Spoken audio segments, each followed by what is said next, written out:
J Squad. We gotta find.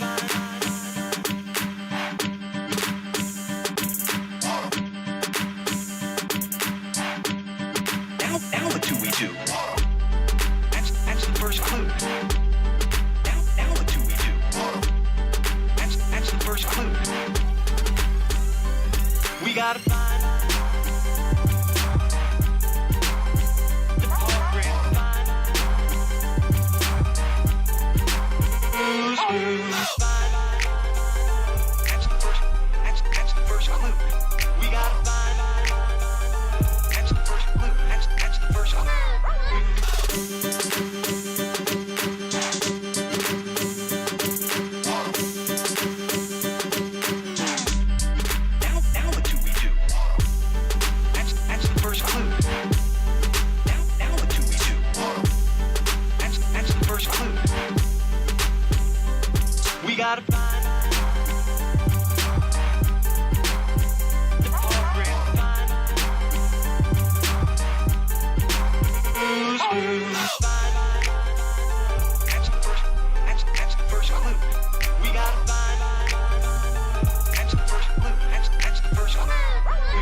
Yo, what is going on, everybody? How's it doing today? The internet, of course, is on fire. Why is it on fire? Because of the Game Awards. Some people are happy, some people are not happy. People are arguing back and forth. Of course, as predicted, Claire Obscure, Expedition 33 swept through. And as I said when I was watching the Game Awards, I have some problems with some of the categories that it's in.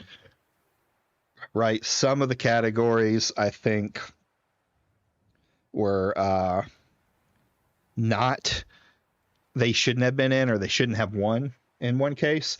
Mostly, like the first one that I think is probably one of the most egregious is the RPG one. Like I get that it's a JRPG, but by I think role playing mechanics, I do think um, Kingdom Come Deliverance 2 was snubbed. They should have gotten that award. The game is clearly very immersive, right? Um, then we've got, let's see here, where am I? Boop, boop. There we go. I was thinking about what to play while we watch this video. Now, when it comes to the other one that I think is kind of a problem, is the best indie game or top indie game or whatever you want to call it for it. And that's because something feels wrong, right? Like that's not what you think of when you think of an indie game. They aren't, well, we might come to find out that they are not as independent as we think they are. But it's kind of muddled. I've done some research on my own, not much, like very surface level stuff, just reading about who the companies are that are involved, their primary investor, things like that, especially around this group called Kepler. So we're going to dive into that. Of course, our buddy, the Egad, I never can say his name right, and I probably never will, is made a video, of course. Let's go into reading. We'll bring it up here. The truth about Expedition 33, Sandfall Interactive Business Exposed. He sent me this yesterday when we were talking back and forth about the indie game, the Egad. It just pronounced Egad. I know. I actually pronounced it right to myself earlier when I was looking up your name to put you in the title. But for some reason, I can't say it right every single time. I always add an R in there. It's an old World of Warcraft name. Okay. Good to know. Mine's a more recent name. I've had several names over the time. Wargaming Dad came up later, but I want to watch this video because I did find everything interesting. He's also put out a article on Fandom Posts. Love it or hate it, I have some problems with the site, and definitely around John sometimes. But go read it. I skimmed through most of it. Like I read a good portion of it, then I skimmed through a lot of it because a lot of it I wanted to kind of react to. I wanted to see what was going on. I named my rogue Egad, so his nameplate would be far less visible to other players in PvP. Okay, fair enough. Sometimes you got to game the system to be competitive. So let's dive into this. We're going to listen. I'm going to see, what's going on, see what Egad had to say, and go from there. Hold on. I got to do one thing. I don't want my Dwarf Fortress music to overpower it. Audio. Yeah, let's turn that down quite a bit. Done. All right, now let's go.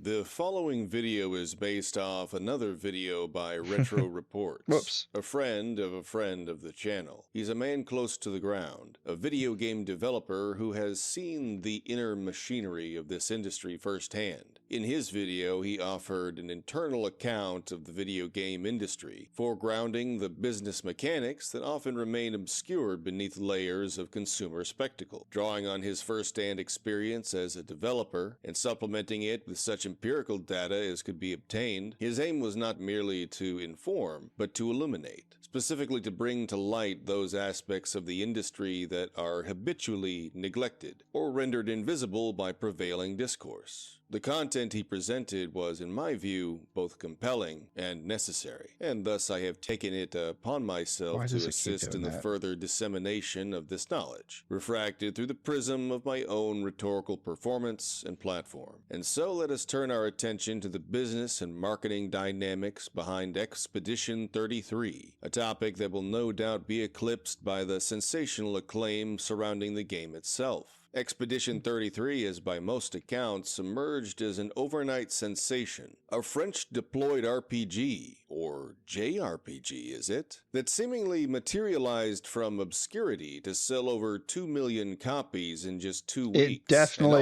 It definitely did feel like it just dropped overnight, like it came out of nowhere.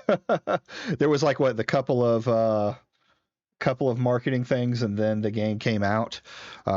I don't see it as an indie, more like a double A. Yeah, I agree. And as we kind of see what's going on with this, because like I said, I've done some research. It's even more muddy than that, right? Also accompanied somehow by a film deal that was already in place prior to the game's release. For such a small and allegedly independent team, this is a curious origin story for an indie game. Was the success of Expedition 33 simply a tale of grassroots triumph, or is there something more calculated beneath the surface? Well, the game, now widely celebrated as a multimedia breakout, is in fact the latest title to be launched under the banner of Kepler Interactive, a publisher that styles itself as independent and decentralized.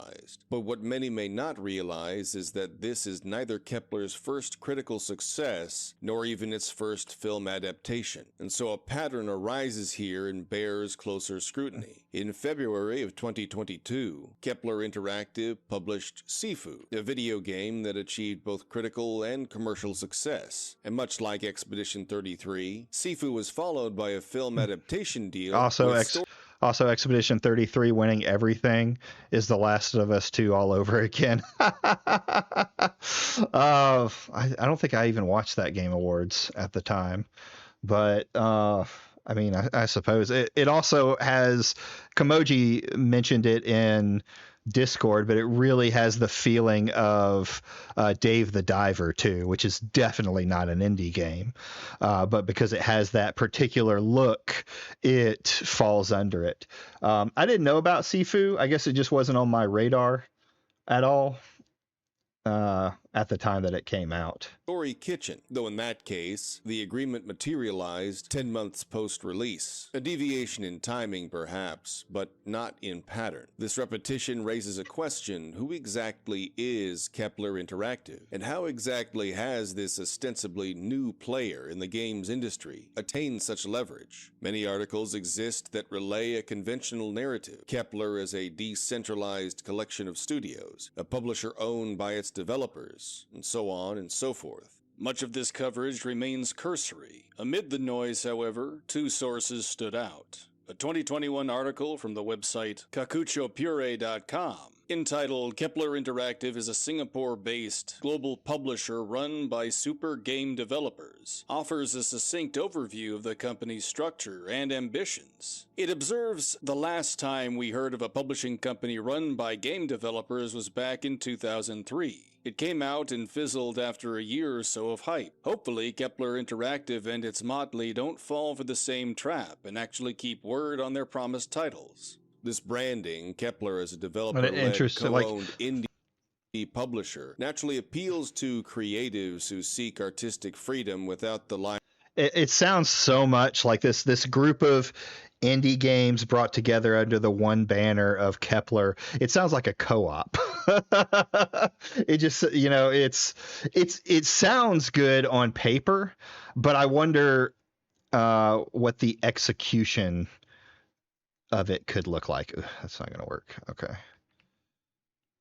Actually, I need to just go to the bottom. I don't know why there we go. So, we'll see as more he unveils. I didn't completely get to do a full deep dive myself, so I'm wanting to see what Egad is bringing to the table. Abilities of total independence. The creative lead of Expedition 33, Guillaume Broche, articulated this alignment in a French interview, saying, Et du coup, on a pas mal. "We really sympathize with Kepler Interactive, which is a publisher made up of numerous independent dev studios that reunite to create one publisher. We really wanted this indie vibe, and overall to keep this creative liberty. If we have this creative liberty at 100% and someone gives a shit, in the end, this is..." That's a weird thing to say, too, like this indie vibe. Not that we're an indie company and we're looking to group up with these people, but indie vibe. Had, and that's what's so great. And that's the big reason why this whole thing worked. It's that Kepler supported us. Actually, when we made play tests with 30 people, they gave us feedback.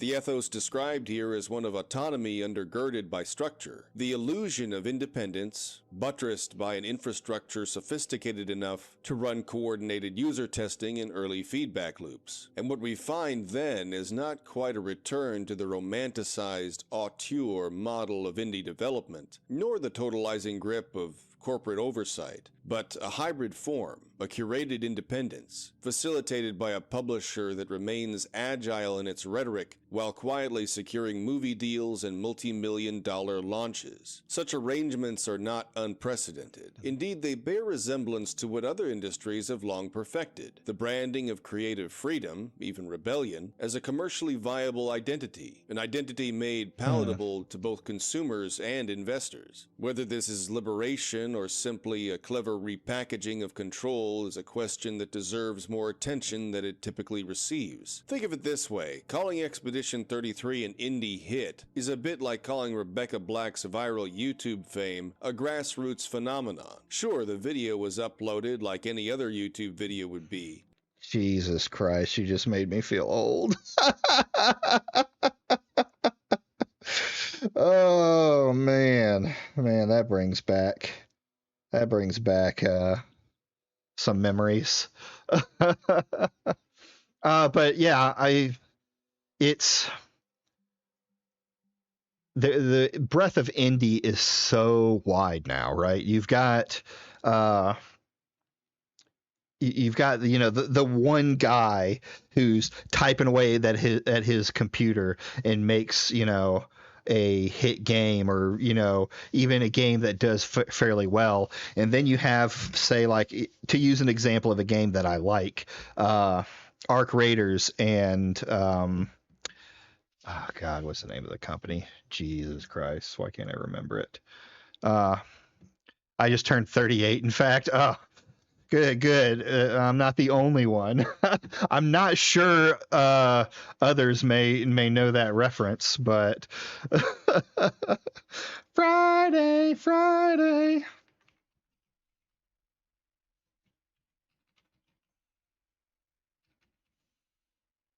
Boom, boom, boom. Embark. I don't know why I can't remember that. Like Embark Studios isn't the same. Like, I don't consider them a indie company by what we think of indie companies, right? Originally it was, they are independent, right? It's independent company is what they were. YouTube was a different monster back then, but the more YouTube changes, the more it stays the same. That is the truth. You are not wrong there. Oh man, it's cycles. It's cycles. But like Embark Studio, I would consider a AA company, right? It's a bunch of devs who have been in the market forever. Like they're coming from DICE. They have the connections. They have the know-how. Like Arc Raiders, they developed and published themselves, but did they the finals?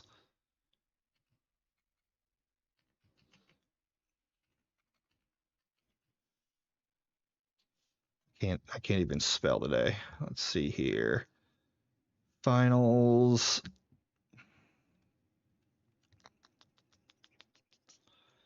Boom. Director, platform, release, publisher. No, they even published the finals on their own. But a smaller indie dev might not be able to do that. Like, you've got Steam, luckily, that they can publish to and do things like that. But comparing the finals to something like Stardew Valley is by the name of Indy just doesn't seem comparable. Embark had all of the tools to do it on their own, where the Indy Game dev was just plucking away trying to make it and found success, right? So that's kind of I think where we've, like, the name Indy doesn't match with a lot of the way the game industry is now. But behind it was a wealthy parent who financed the production, the promotion, and the polish, creating the illusion of organic virality Hold on. from what was in I'm essence gonna have to replace a this boutique media headphone package. one day because I can't hear it. I know y'all probably can. Let's make sure I didn't mute it. I didn't. President Emmanuel Macron, a can't boutique hear it. media package. Remember, too, you also that's had why. French President Somehow Emmanuel Macron and muted Kim it. Hyung-tae, director of Stellar Blade, who also publicly praised Expedition and Kim Paul would be. But behind it was a wealthy parent who financed the production, the promotion, and the polish, creating the illusion of organic virality from what was in essence a boutique media package. Remember, too, you also had French President Emmanuel Macron and Kim Hyung-tae, director of Stellar Blade, who also publicly praised Expedition 33, an endorsement that, while flattering, also raises questions about the broader political and industrial forces shaping the game's reception. To the mainstream gaming press, Kepler Interactive is presented as a kind of utopian exception to the traditional publisher-developer dynamic, a democratized developer-led alternative that purports to break the historical chains of top-down creative control. And here Kepler emerges as Liberator, a decentralized network where artists, not executives, supposedly set the terms of production. The narrative is clear and appealing, particularly to a consumer base increasingly wary of corporate influence and eager to support the mythos of the indie underdog. Yet in the financial press, a different face of Kepler emerges, one less romantic and more institutional. A 2021 Routers article titled "Gaming Company Kepler Raises $120 Million from China's NetEase" offers an illuminating contrast. In its CEO Alexis this is a thing we've been seeing all over the industry for a while. Like, this is something that the anti-woke will say that's a good thing, but it hasn't been a good thing, or it's not going to be a good thing when it comes to, like, the Chinese market swallowing up the Western market. It's going to turn into, I feel like it's going to turn into the same slop. On top of that, similar to the Chinese buying out all the farmland in the United States, when you have a nation whose businesses are at the will of their government, it calls into play, the motives of those companies and of China in itself, right? China number one. Yeah, that's right.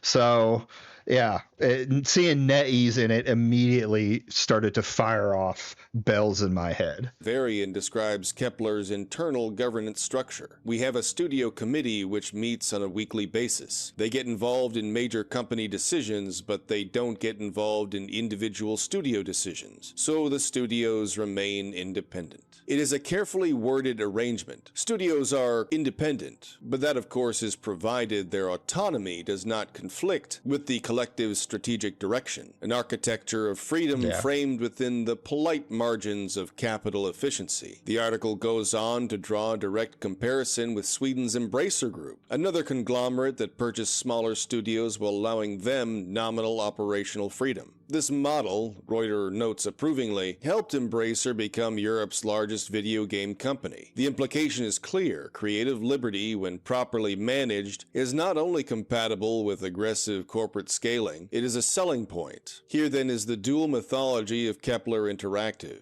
Indie anarchism for the press releases, strategic coherence for the investors. The Reuters article casually notes that while Garavarian declined to disclose Kepler's valuation, he confirmed confirmed that NetEase would remain a minority investor. The phrasing obviously meant to imply that NetEase's presence would be peripheral. Well, I mean, just that word investor, right, says to me that it's not independent.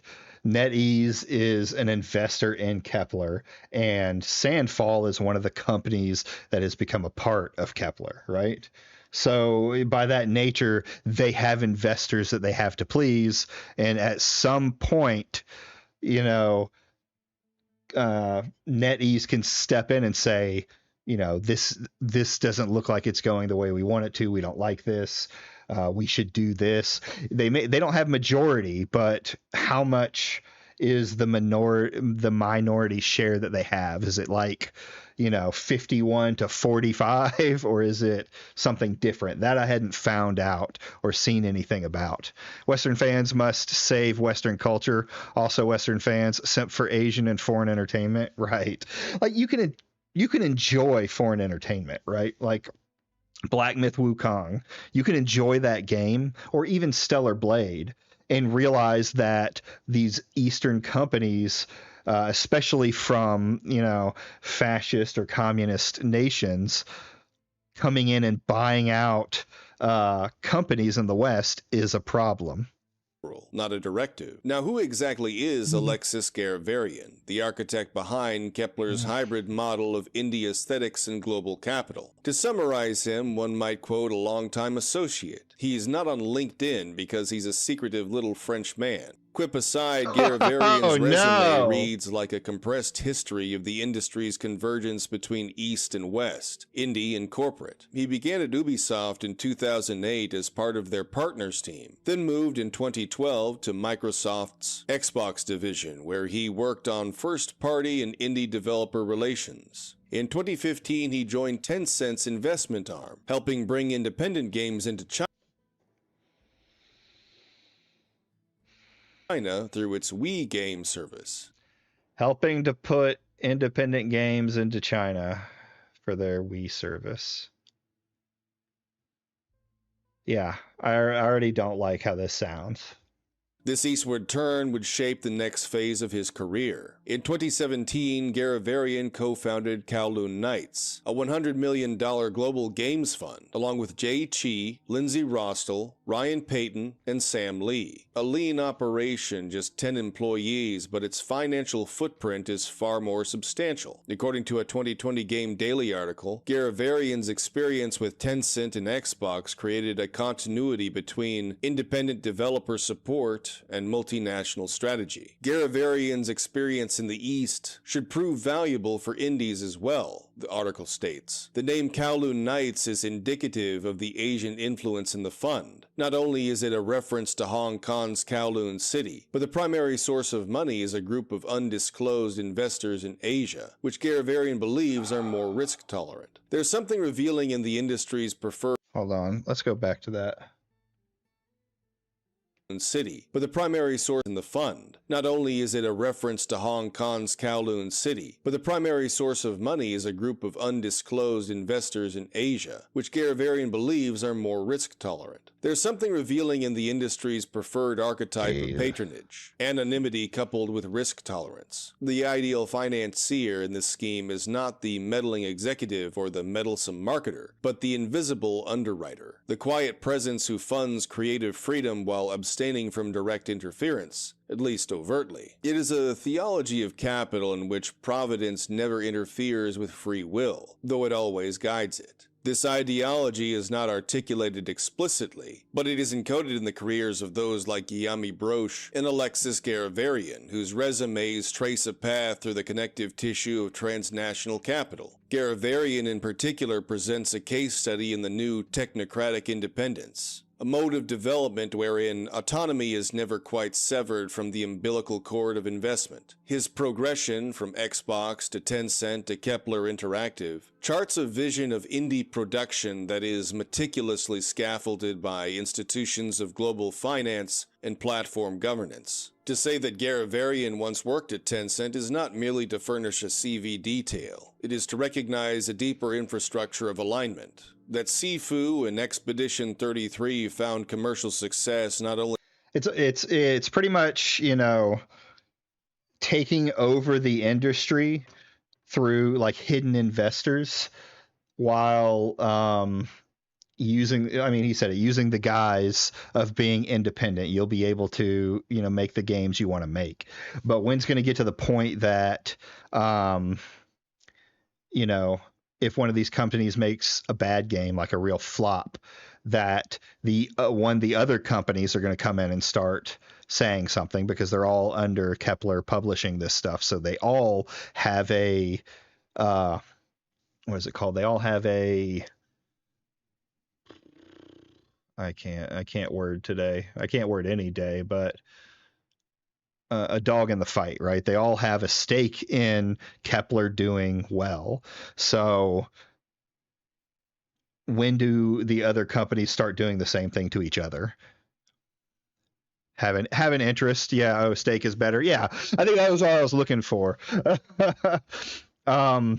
You know, it can be, now you're starting to get pressure not only from the other independent companies, but from NetEase, who has a partial, you know, control, and any other investors who may secretly buy into this or pay money. It's just, it doesn't sound like a good environment to be in if things don't go well for these independent companies. And it sounds like there's a lot of ways that you can, as an independent company, be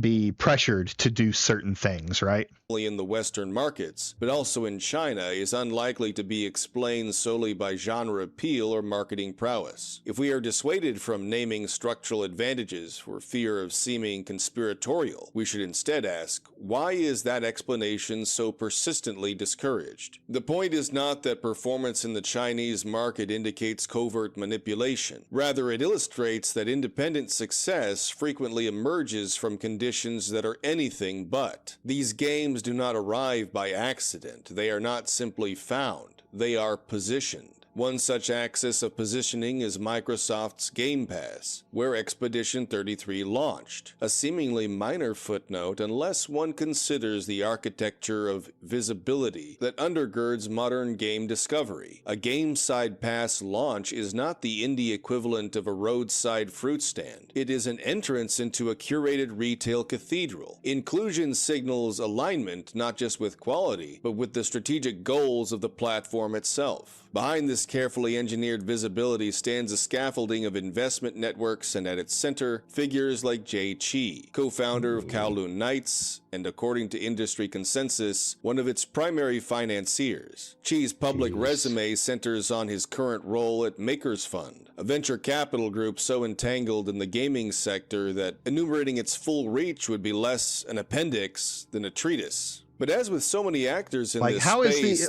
how are these like venture capitalists any better than, you know, the AAA industry when it comes to getting it? It's like super rich people coming in, telling indie companies, "Hey, we're going to let you, you know, do what you want to do." But really there's like control there. There's money that's being given, and with money, you know, of that kind, there's promises that need to be made. You know, you have something you have to live up to. You know, Expedition 33 doesn't just need Expedition 33 to do well, which it did. It's probably also going to need this movie to do well. And it also feels like if this was a person, if an indie company was a person, it really sounds like a Nepo baby. You have everything set up for you before to succeed, right? You just have to be good at it. And obviously with Expedition 33, it worked out because there does seem to be a passion amongst the devs there. But what's next? What happens to the smaller companies that don't provide that kind of success, right? What are the expectations going to be from this co-op? Relevant information is not only what is present, but what is inherited. Chi is a former partner at McKinsey & Company, a firm whose cultural footprint exceeds its name recognition. McKinsey is not merely a consultancy, it is a global node of managerial rationality, an author of the very logic by which capital assesses, governs, what do we got here? and extracts value. McKinsey Company. Oh, you're reading it. founded in 1926 by James McKinsey. It's one of the oldest and largest strategy consulting camps. I think you were reading. The Chi's pedigree traces through McKinsey is not incidental, it is formative. Nor is he alone. Samuel Sun Lee, now Chief Operating Officer at Kepler Interactive, also bears the McKinsey imprint, along with prior posts in banking at HSBC and the Bank of China. These are not creative backgrounds, they are infrastructural ones. The people who now shape independent game publishing are drawn not from their parents' garages or modding forums, but from financial institutions implicated in some of the most consequential economic and political entanglements of the past 2 decades. Oh, no. Oh, God. The global consulting powerhouse has been in trouble for giving bad advice and working with corrupt entities. What a surprise. God, oxycodone has been a problem for years. Florida just went through a few years back a huge fucking problem with these kind of medicines.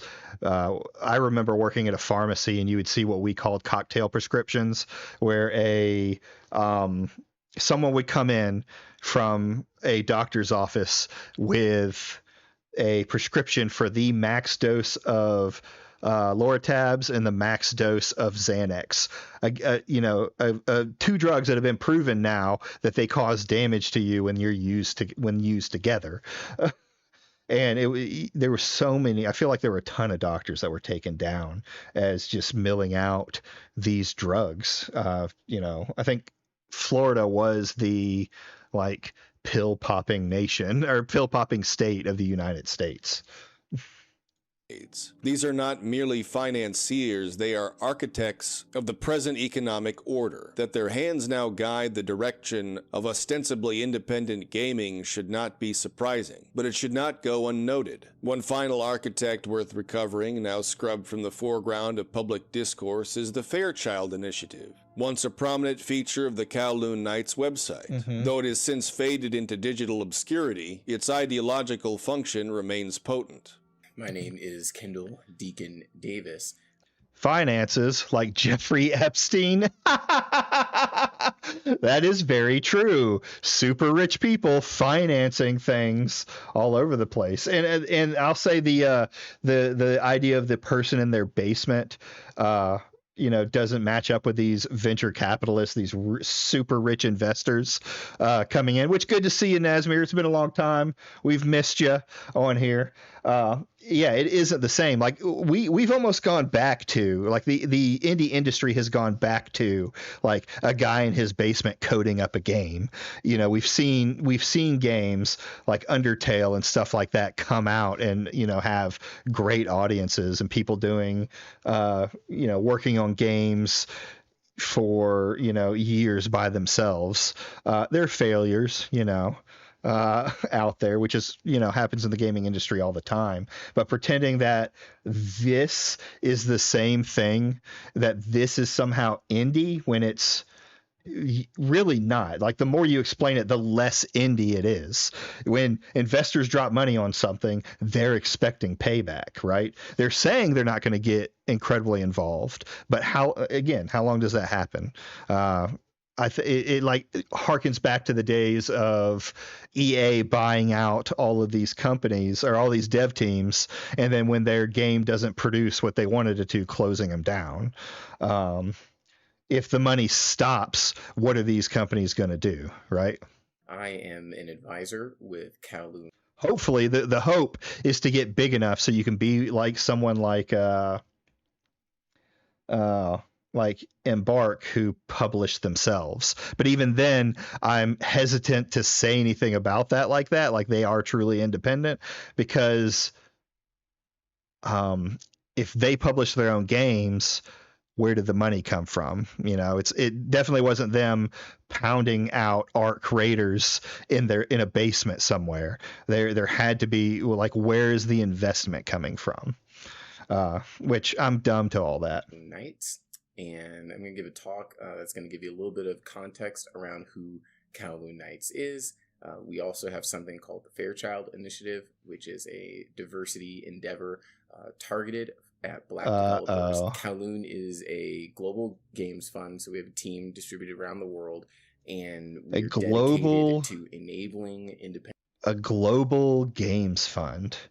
Like, again, it sounds nice on paper. Oh, a global games fund that independent companies can come into and get, money for. One thing I did see about at least Kepler is that they only bring in like 1 to 2 companies a year or something like that. They only finance like 1 to 2 companies a year. So they're very picky about who they select. Like, it has to be something that they think is going to win. They're not just throwing money at independent companies hoping for a hit. Independent game developers.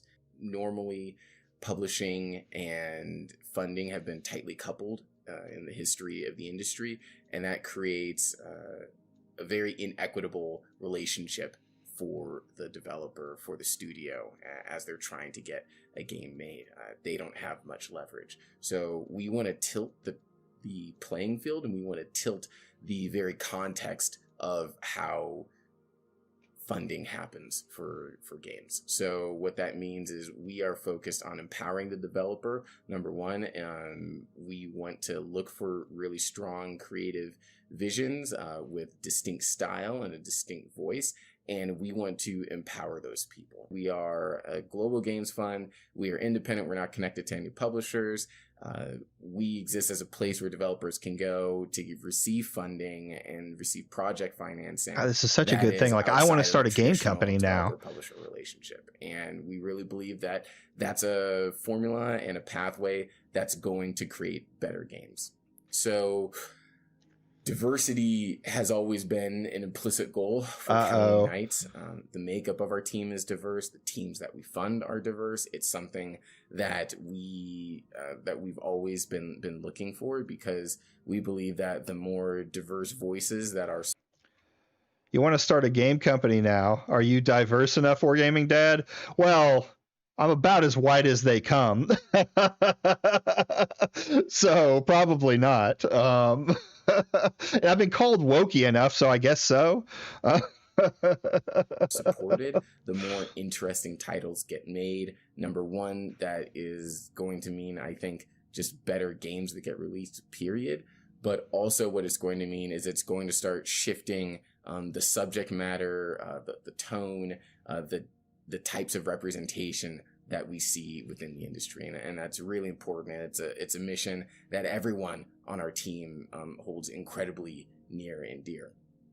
Our ultimate goal in terms of diversity is to support even more diverse studios.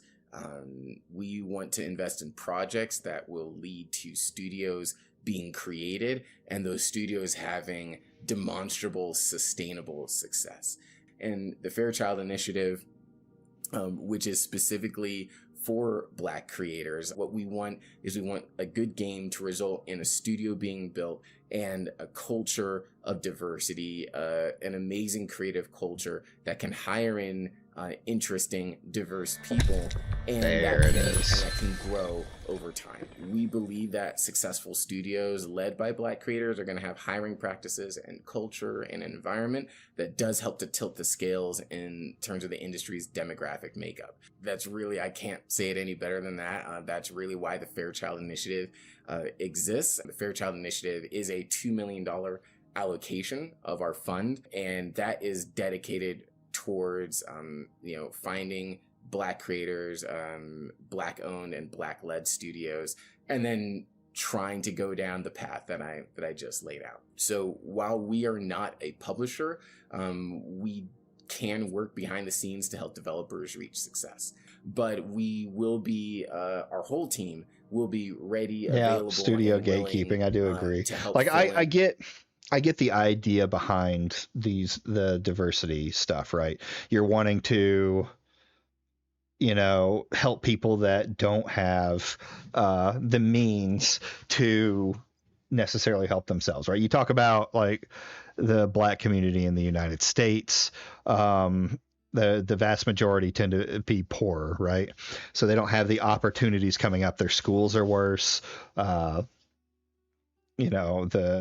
coming out, like the stories of them coming out are few and far between when it comes to it. So it's a good initiative to try and pull out from those communities, but you have to do it the right way. You have to set them up with the success for failure. But two, we get to this point where it's so far up at the top. It's not about, it's no longer about getting those people up, getting them educated, getting them set up for success. This sounds like just a fund for Black creators, and that's it. Doesn't matter if they're good. Doesn't matter if they're, passionate. All that matters is that this color of their skin. And this dude may be incredibly passionate about, trying to, do this, but it just comes off as, I don't think racist, but just even off is not the right way to say it. I'm not sure the exact word that I would use for it.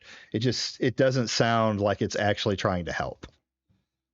And some of those gaps to help. It's like the whole thing with making the numbers even. That doesn't help the problem, right? You're starting to get into the idea of the anti-woke push this to the point of absurdity, but the idea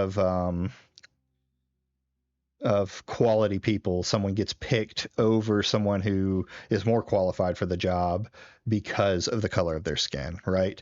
It does happen even still to this day, but and it happens with a bunch of other types of disabilities, all sorts of things like that. But it gets overdone to the point that are we bringing these people up because we want them to be successful, or are we bringing them up just to meet a number? I guess is what I'd say. Make suggestions, to give advice.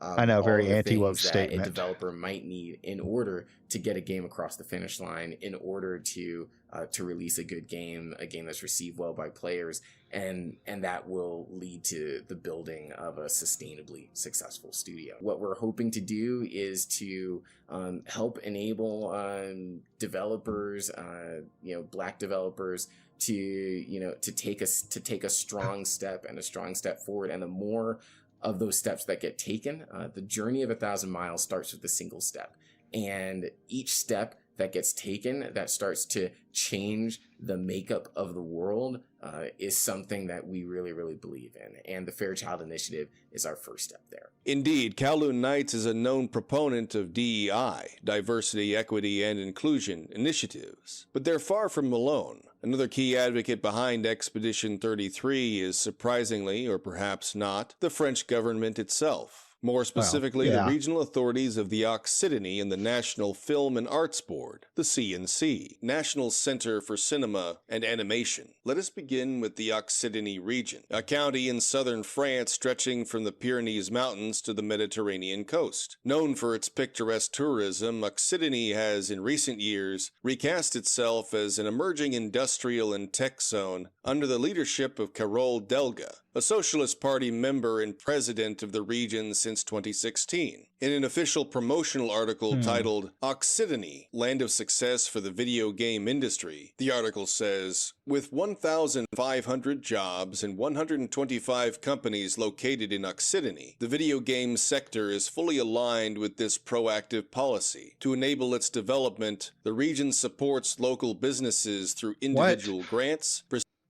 diversity in the big 2025 into 2026, prestigious partnerships, and local initiatives. The goal? To encourage creative diversity, stimulate economic dynamism, support stakeholder growth, and showcase regional expertise. Ah yes, one can only assume Carole Delga's regional enrichment plan is proceeding swimmingly. But let us now turn to the CNC, a powerful agency under the French Ministry of Culture. Its stated mission is to regulate and promote France's cultural output in film, television, and increasingly, video games. The CNC plays a crucial role in shaping the French gaming industry through a system of grants and tax credits. According to the CNC's official documentation, Crédit d'impôt jeux vidéo, or translated as Video Game Tax Credit, provides a tax rebate of up to 20% on qualifying production expenses for studios operating in France. To be eligible, a game must meet specific criteria: a minimum production budget of €100,000, clear intent to distribute commercially, and, more curiously, a development team composed primarily of EU or EEA nationals. In other words, non-Europeans who have obtained French residency. Additionally, the project must pass a cultural test, scoring enough points on a rubric meant to assess its contribution to the diversity of French and European creation. In the official records of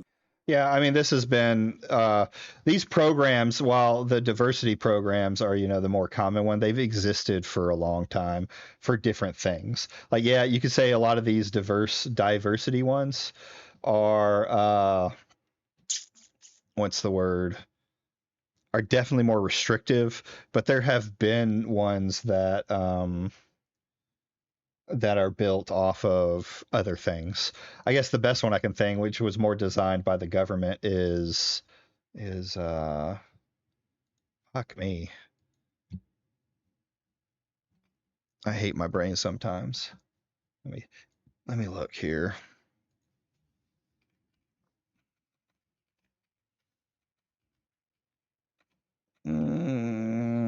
Actually might be on Steam. I think I have it on Steam. There's no way I'm going to look for all that. There's a military sim that came out. It actually DayZ was first made a mod on it, but it was made by government to originally for training sim and then used for wider sale. Arma. Thank you, Nazmir. Arma. I actually met one of the people who had worked on it. Well, I didn't meet him. I talked to him in a phone call at a place that I worked. It was one of the people that helped develop Arma and things like that. And there was also another game that came out a while back that was a propaganda piece to try and get people to join the army. It was okay. It wasn't very good. I don't even remember the name. So, I mean, like I said, these programs have existed forever, though I do agree that some of these diversity ones are really restrictive in who can get these. But I guess it depends on how it's done. Like, I have no problem with a diversity thing saying I am trying to do something for this particular type of thing. It just depends on the truth of what it's used for. And when government's involved, it always is sketchy, right? The CNC, the assessment of Expedition 33 appears like, I can't say that I like this one where it's like non-foreign French, un-French foreign nationals, kind of thing. It just doesn't, it sounds bad. in unambiguous terms. Its value to the French gaming industry affirmed in plain bureaucratic language. But the more instructive question is not what the CNC thinks of Expedition 33, but rather who precisely speaks on its behalf. That is, who determines which project merits public patronage under the guise of cultural support. Contrary to the popular image of the CNC as a haven of state-appointed civil servants, the actual selection process is outsourced, curated by a rotating panel of industry representatives drawn from the broader ecosystem of game development. These individuals are nominally unaffiliated, but their connections are anything but abstract. One name in particular merits closer attention: Sébastien Tessier, seated on the CNC's funding committee as a representative of NetEase, a Chinese gaming conglomerate with global reach. Jesus. The inclusion of a NetEase representative... Okay, so what you're telling me is that these... let me go back and listen again, just to make sure here. Like, these Chinese companies are involved in these diversity initiatives. Under the guise of cultural support. Contrary to the popular image of the CNC as a haven of state-appointed civil servants, the actual selection process is outsourced, curated by a rotating panel of industry representatives drawn from the broader ecosystem of game development. These individuals are nominally unaffiliated, but their connections are anything but abstract. One name in particular merits closer attention: Sébastien Tessier. Seated on the CNC's funding committee is a representative of NetEase, a Chinese gaming conglomerate with global reach. The inclusion of a NetEase representative within the machinery of France's cultural funding apparatus is a matter of public record. It raises an obvious, if inconvenient, question. If the stated goal of the CNC is to cultivate domestic talent and strengthen national cultural production, then on what basis is a figure aligned with a foreign megacorporation invited to shape those outcomes? Is just a formal citizenship sufficient to qualify one as a steward of French cultural interest? Or are we witnessing yet another iteration of economic globalism cloaked in the language of national policy? The tension becomes more evident when we observe the CNC's outward gestures, not only toward global capital but also toward geopolitical alignment. Among its recent initiatives is a public statement of support for the Ukrainian cause. But what's the cultural mandate here? What interest, specifically French, specifically cultural, is being served by the CNC's political declarations? In aligning with international narratives of solidarity, the CNC risks transforming itself from a patron of the arts into an instrument of soft power. This ideological blending is mirrored in the narrative constructed around Expedition 33 itself. According to the official story, widely circulated in media and developer interviews, the game began as a humble endeavor, a skeleton crew of 3 swelling to 30, driven by an ex-Ubisoft developer seeking liberation from corporate constraint, Jennifer Svedberg-Yen. Once a volunteer voice actor becomes the lead writer, voice director, and reportedly the inspiration for the character Lune.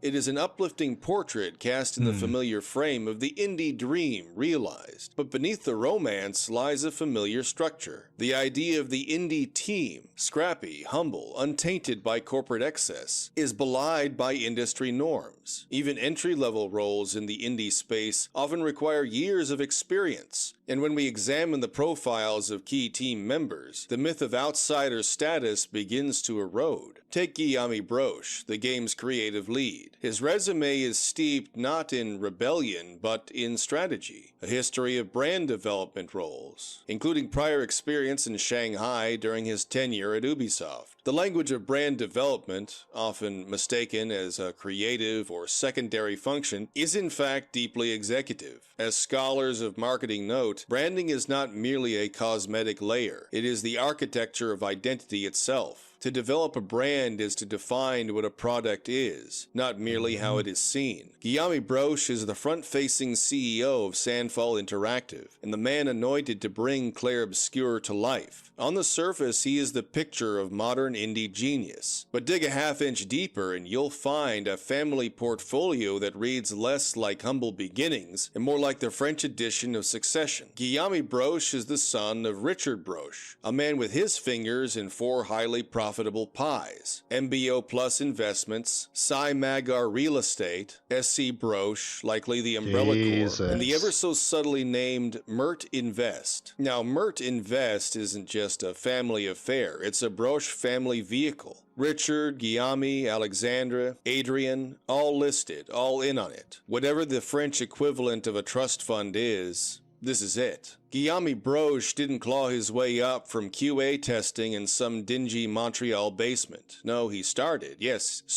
his career as an assistant creative director at Ubisoft, an entry-level title at the top of the food chain, served up with foie gras and a side of nepotism. Try landing that gig without a golden Rolodex and a last name that triggers champagne in Parisian boardrooms. So what we're looking at is a well-connected heir with limited frontline experience who somehow assembled the budget and manpower to produce a game with near AAA production quality, all under the banner of being a scrappy upstart. The numbers don't lie. Sandfall's 2023 accounts show 2.7 million euro in debt, owed to the unnamed entity, of course. I'll let you decide who's footing that bill, but something tells me it wasn't Kepler Interactive writing blank checks for the love of art. Take from this what one wills. Some people bootstrap, others are born wearing the boots, and they own the factory that makes them. Now, to be perfectly clear, there's no smoking That's a good gun saying. that I like that definitively saying. proves the Broche family fortune was poured directly into the veins of Claire Obscure. I don't have bank statements or This is the same problem, just at an even more complicated level that we had in the gaming industry to begin with. People complained about these executives owning these major publishers that didn't give a shit about gaming. And like the digger you deep, the deeper you dig, the more money you see from rich, aristocrats who are buying themselves, everything they want and buying their power branch in this area. It's almost clear as day that this is not, an indie endeavor. Or a leaked pitch deck with dad's money scribbled in the margins. What I do have is a constellation of circumstantial facts that, when viewed together, makes it rather difficult to believe that absolutely no help came from the Broche financial ecosystem. You don't usually launch near AAA debuts with a handshake and a dream. Not without someone somewhere. The dwarves have digger too deep. I'm trying to find the magma level. I probably should stop because, oh man, that'll still work. It'll still work. I probably should stop because, but I want to get magma pumped up so that I can start really building my magma forges and things like that and get some industry going without having to constantly depend on coke. Holding the bag. That all being said, let me be absolutely fair here. There's no inherent malice in success, and perhaps Sandfall Interactive deserves genuine credit. They have indeed made a stunning and ambitious video game, something most studios with 10 times their budget could not pull off with a straight face. Nothing illegal seems to have been done here. There's no shady offshore accounts that we know of, and no breach of ethics. So this isn't a whistle blow, this is just an observation. A few dots loosely connected. Well, that's the thing is like we've gotten to the point that these companies are so ingrained within our, the governments and everything else that they do have the power. It's I was watching something talking about like corporate fascism. It was, and funny enough, it was a video going over the Amnesia series and kind of like a deep dive into all the games. And one of them very much was the War Pig one, Amnesia War Pigs, was very much about like this kind of corporate overhead taking over the government and becoming this corporate fascist that controls the industry. Because you talk about things like the First Amendment, it doesn't affect companies. Companies can do whatever they want. They don't have to let you have free speech under their platforms. And the more and more things that they own that we use, like YouTube, like X, like all of these things, the less free speech we have in those environments because they can decide what's said and what's not said.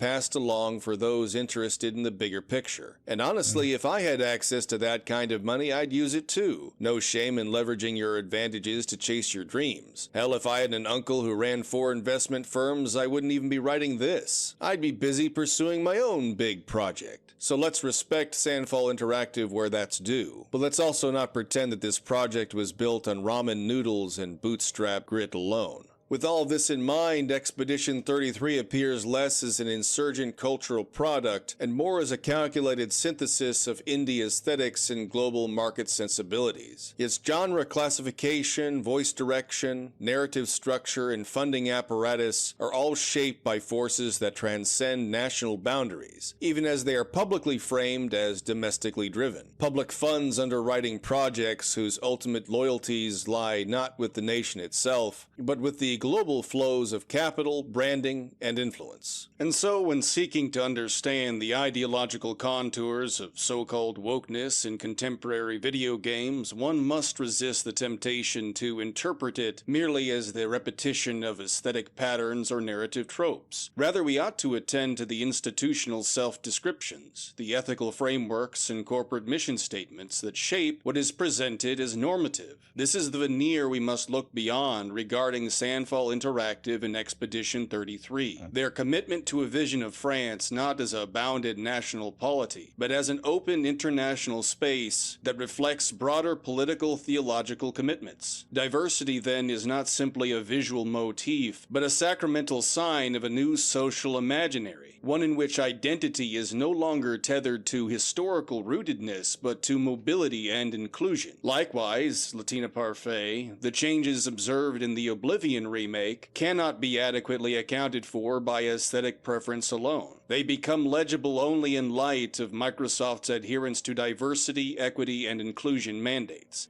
Okay, so you said in the beginning of the video that they took male and female assigned roles out of the game. Yeah, right? they did. I mean, they still call you male and female in the game, though. Like you know. What's the fucking problem? No, it's in the character creator. That's the problem. No, that's the problem. That.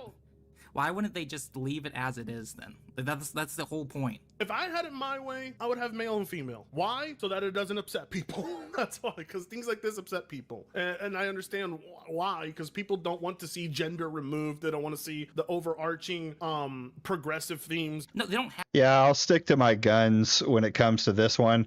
People don't care. Like, I didn't hear anyone bring up the fact that the game was, you know, that they changed that. Most people just skip past it.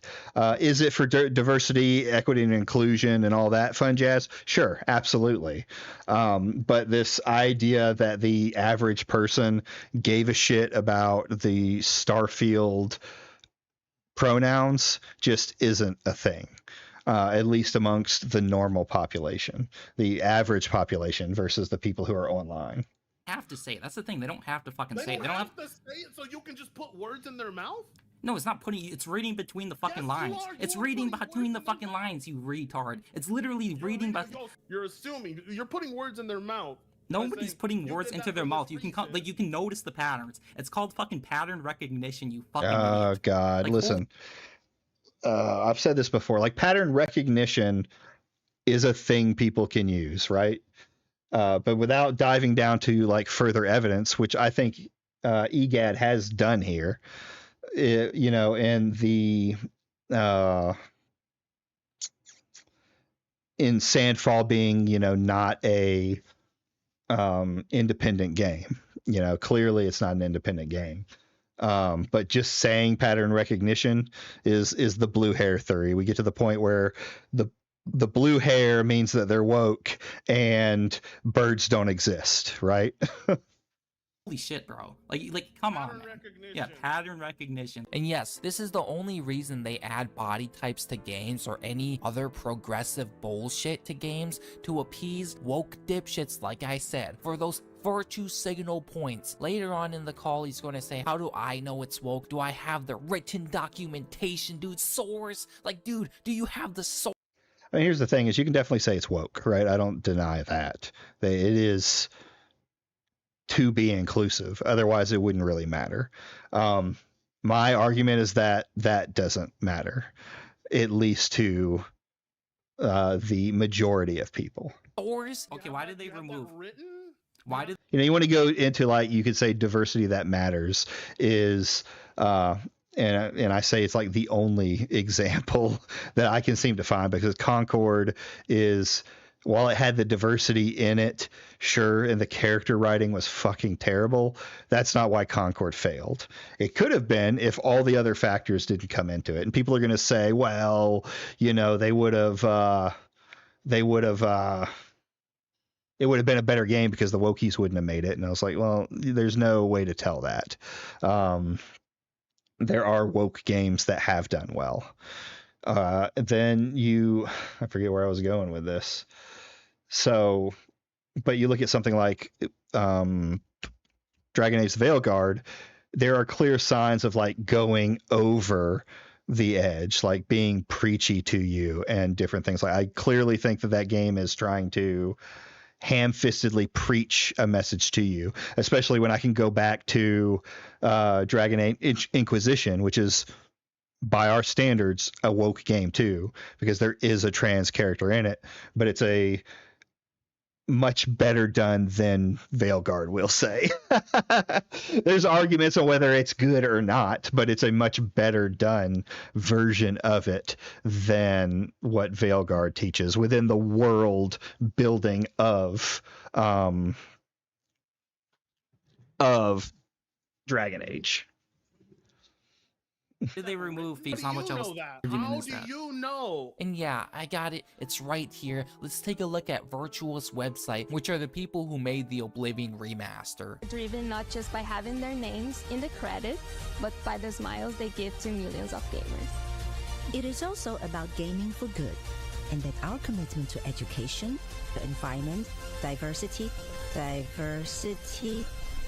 inspire a And better these, like, I hate seeing these kind of videos pulled up because, yes, it's a common thing that's spread through the gaming industry, the diversity thing, but it's used as like this is just a scare tactic. Like it's a set your faces off because the word diversity was used. It's not necessarily proof of some greater narrative that's going on. You need more to prove that. And then when we get up into like the idea of Tencent being involved and all these diversity equity groups, like what are they getting out of it? You know, the breakdown of Western cultures, are we going that far into it to say? world for gamers everywhere. Wow, you hear that, Fortanga? You hear how they are talking about diversity? Wow, dude, wow. It's almost as if this is the evidence right here that the game is indeed, in fact, woke. It only took but a Google search. Here's your documented evidence. Yeah, it's that idea that everything that says diversity is woke. Everyone with blue hair is woke. Every game that has a female lead is woke, or every game that has a black lead is woke. It gets to that levels of point where it's all muddied in the water on what you might consider going over the edge. And I was talking with this complete retard that started coming in to my posts talking about diversity and things being like that, and we're they always say that they're winning, right? That we're winning against the diversity monster. But what I think is really happening is that the gaming industry is getting back to like a normalcy. Like none of the anti-wokers, except for what Yorch called Sandfall Interactive, woke. Even though Sandfall Interactive probably has a diversity, equity, and inclusion group in it. But because the game was a smash out hit, they can't go against it, right? Yorch had to learn the hard way and then completely changed his vision on it when it was the up-and-coming popular game for the Game Awards. So there's got to be more than just hearing diversity and saying it. Like I'm completely with you, Egad, on the idea that these aren't independent companies. There's a lot of money being thrown around that can influence independent games.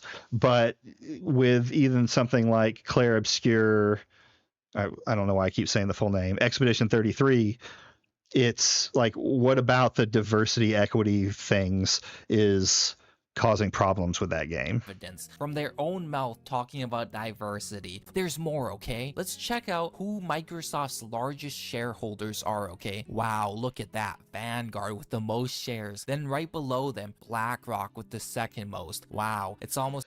Here's the thing, like we talk about the Vanguard and BlackRock too, and how they're these majors investors taking over everything else. But then we turn around, or the anti-woke turn around and praise Tencent and NetEase and these companies that are the very same thing, right? If BlackRock has this diversity, thing going on, And as we've seen, NetEase, at least, and well, Tencent, you even pointed towards Tencent, is involved with groups in this diversity stuff. That it's the same thing. You're trading one problem for the exact same problem, but with Asian flavor. Some Chinese flavor. Just as if the two largest DI woke piece of shit companies surely wouldn't influence Microsoft and everything under their umbrella, correct? Surely they wouldn't influence Bethesda or Virtuous or even id Software. Surely Microsoft isn't woke, nor any of its companies it owns. And as you well recognize, these were not incidental, they were liturgical. The pattern is not merely seen, it is confessed. Such is the paradox of cultural policy in an era of globalization. The language remains national, but the logic is transnational, and what masquerades as cultural investment may in fact be a form of soft market capture. This also illuminates the case of Warhorse Studios, long celebrated as an independent developer committed to historical fidelity and narrative integrity. And yet, independence, as it turns out, is a fragile ideal under the sovereignty of capital. The inclusion of elements such as gay romance in the figure of Musa of Mali, while ostensibly framed as artistic or inclusive choices, cannot be understood apart from the unspoken catechism of investor mandates and global market expectations. The supposed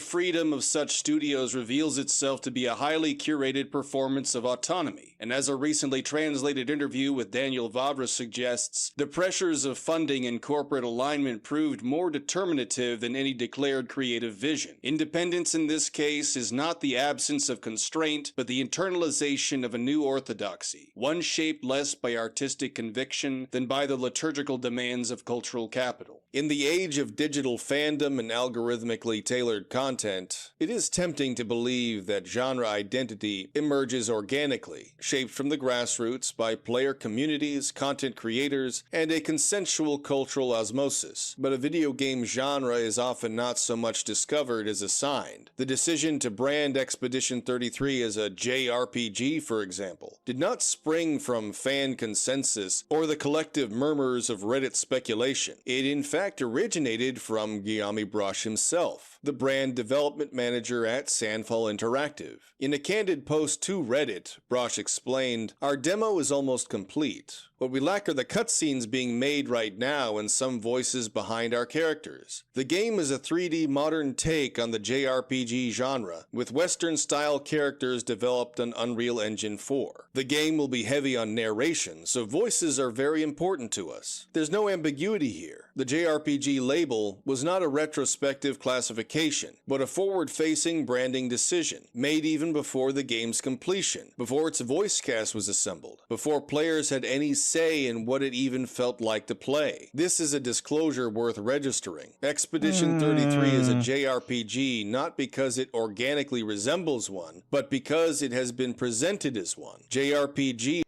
Yeah, I get that, but that's like saying Arc Raiders presented Arc Raiders as an extraction shooter, right? They were clearly trying to build off of the idea of the JRPG. So that's what they presented the game might be like. It's almost more like this is what to expect out of our game versus them trying to trick the audience into thinking that this is what this is, a JRPG, right? Honestly, yeah, when you start playing it, you're going to automatically say that it's a JRPG, but I don't think that's a manipulation tactic, right? In this context, functions less as a descriptive category and more as a marketing tactic, a frame within which the game is meant to be interpreted. Oh, sure, and such yes. framing extends beyond genre to personnel. Consider. I mean, I pause Andy you there a little bit, but yeah, I mean, it is a marketing strategy that any game company would do. The point was more that they are using a genre as the marketing tactic. Yeah, but I mean, I get that, but it's like everyone is using a genre as a marketing tactic. You want your players to know what to expect. You have a player that you are playing too, right? I don't know that they immediately believed that Expedition 33 was going to be this big hit, especially knowing that JRPGs, while they've been making I don't want to say making comebacks, they've always been in the indie game industry. It's not generally a widely popular genre of games. It's usually, set down to indie titles, or lately a lot of remakes of things. So I get what you're trying to say. I just think it's already something that everyone already does. Jennifer Svedberg-Yen, the lead writer and voice localization producer, whose biographical trace is harder to follow in Western digital space. However, in a Taiwanese interview, which was archived on GNN, she introduces herself as an overseas Chinese person born and raised in the United States, with parents from Taiwan, and her role within Sandfall Interactive is surprisingly expansive. I focus on the narrative part, which includes story, world building, and characters. This later expanded into directing dubbing, including English and French dubbing, and localizing the game into 11 languages, including traditional Chinese. This is a profile constructed not simply of skills, but of crossing boundaries. Linguistic, geographic, and cultural. Here is a mobility that reflects global capital itself. Multilingual, dispersed, flexible, that Jennifer Svedberg-Yen.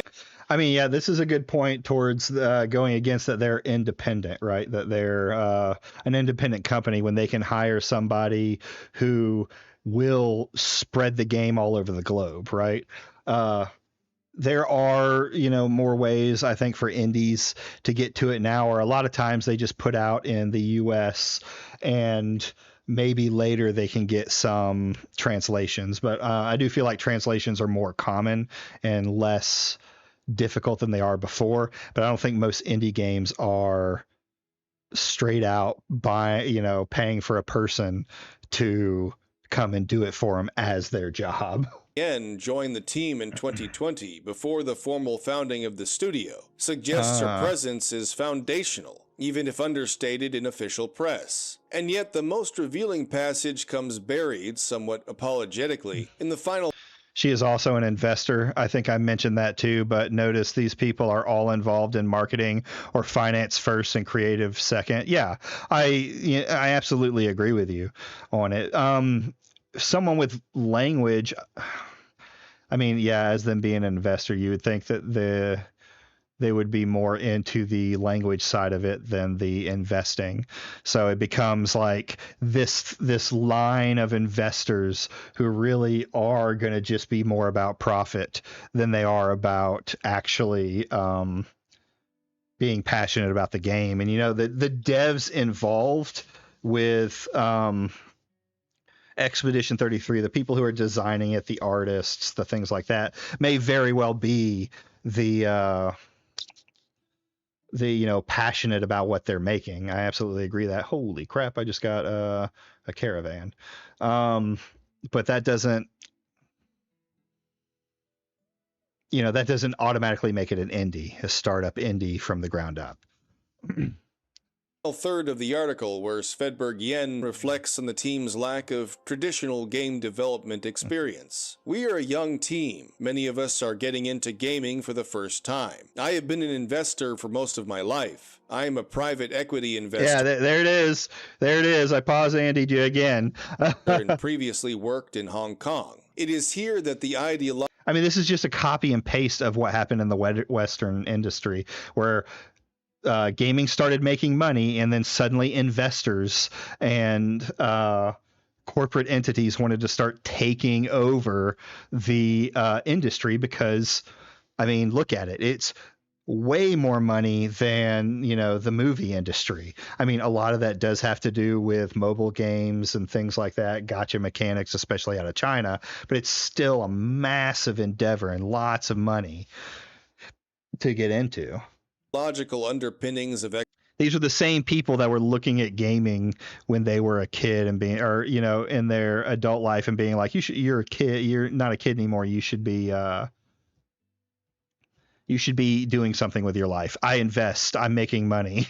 Expedition 33 become clearer. The studio is not an insurgent collective of lifelong game designers, but a startup shaped by the logics of finance. What is being framed as creative naivete, we're still trying to figure out the answers, is in fact a different form of expertise. Private equity, cross-border investment, and portfolio diversification. It is a team of technocrats entering the narrative space not from below, but from beside, from adjacent sectors of capital. What appears on the surface as genre homage, then, is also a case study in how genres are reappropriated for market positioning. What looks like narrative innovation is also venture logic adapting itself to cultural form. The game's multilingualism and genre signaling are not merely artistic choices, but branding strategies rooted in the structural. Well, I don't know that, just with that small statement, I don't know that anybody that does, like, any linguistic stuff is necessarily done for an artistic reason, right? Unless it's like an integral part of the game that they're using a particular language. Most of, I would bet almost all the time it's so that they can get a wider audience, right? No one wants to just sell on one market, especially if you're a French company just coming out, indie, quote unquote. You don't want to just sell in France. You want to sell globally to the rest.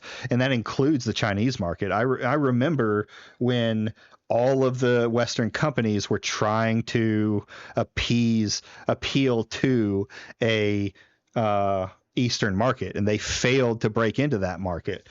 The Diablo reveal, the Diablo mobile game reveal, is like the example that people point to of them trying to break into that market. And they did make a lot of money off of that game, but I don't think it, with the way Blizzard was bought out and things like that, I don't think they were able to break into that market. In retrospective, maybe it's smarter to get a bilingual writer, since they can write in ways that can be understood across several different languages. Yeah, I agree. Well, like, her coming in as a investor and the linguist for it it's not the same as, again, the small indie guy going to translators, or what do they call them? Voice, whatever, and translating your game into a different language, right? That's much different than what she is proposing. She came in from the beginning because they knew they were going to push for a global audience. She came in, Kepler wanted to pull her in and get her set up with this studio because they wanted to go ahead and prep themselves for a global market, something that, like, the little indie game is not going to be able to do, right? And you can say, like, someone like Lyrian Studios, and those, they're bigger now. Like, Lyrian Studios was definitely what you would consider an indie company when they almost failed, and Original Sin 2 was their only saving grace, right? They were the little man just trying to make a game. Now, after Original Sin and then Baldur's Gate 3, they're I would consider them AAA, but they're definitely in the AA standard, above what you would consider an indie. They also have Chinese investment into them as well. So this is a thing that happens everywhere. Yeah, that's what I was saying. They're also backed by Tencent. So it's not as independent as it goes. But was Tencent involved? Yeah, it was for Baldur's Gate 3. They were independent until, you would say, Baldur's Gate 3, where they started to get that Tencent. And I'm sure that had a lot to do with Wizards of the Coast 2 and things like that. But because the way Lyrian's top guy, president, CEO, whatever he is, talks, he's very into staying independent and not going corporate. But that depends on what we'll see. Let's see who the investors are for their IP, going forward. Incentives. Do they keep taking the Tencent money? Of globalized entertainment markets. The myth of fan-driven genre identity functions to distract from the institutional forces at work behind the veil. And this can be Swin seems like a cool dude. Yeah, he's very down to earth. He's very much a a CEO of like the old days where you just see him playing D&D with like 4 or 5 other guys as they design games. Obviously that's not the case because we're just not in that group anymore, and Divinity has been around forever. Larian Studios has been around forever, but he's when you talk to him, he's pleasing to the ear. Once more to the quiet corridors of Kepler Interactive. And again, we find not revolutionaries, but financiers. Not iconoclasts, but investment officers. In other words, we find consistent patterns. We find in-house continuity and conformity. So let's be clear on something. Entering the gaming industry from outside its inner sanctum is no trivial feat. It is not a door, but a wall, and a thick one. As any aspiring developer can attest, the wall is neither transparent nor evenly scaled. While the rhetoric of openness abounds, anyone can make games, we are often told, the reality is that entry often requires not just talent, but networking. Networks that are old, quiet, and self-replicating. Turn to Moby Games in the credits of Expedition 33, offer a quiet cartography of dependence. A litany of special thanks greets the attentive reader. Slow Clap, Tactical Adventures, Ebb Software of Scorn fame, Q-Lock, and QA firms. These are not incidental nods. They are indicators of a production pipeline that is far from self-contained. And for a studio of just 30 developers, this list speaks volumes. Most firms listed are confined to the technical periphery, testing, porting, and engine support. But one, Tactical Adventures, merits further inquiry. It is not merely a vendor, it is a sibling, and its board includes none other than Sébastien Tessier, the same figure whose role in the CNC selection panel we have already noted. And the potential conflict of interest here is not theoretical, it is structural. And yet upon the release of Expedition 33, this network of affiliation just disappears beneath the gloss of celebration. A coordinated chorus from YouTubers to journalists to the President of France himself declared Expedition 33 a triumph, a genre-redefining moment, a masterstroke of modern game design. But when praise is not aimed at the game's mechanics or writing, it drifts instead into abstraction. We are told again and again about passion, about the nobility of the small team, about their courage to innovate, their willingness to dream, the same tropes deployed with suspicious precision.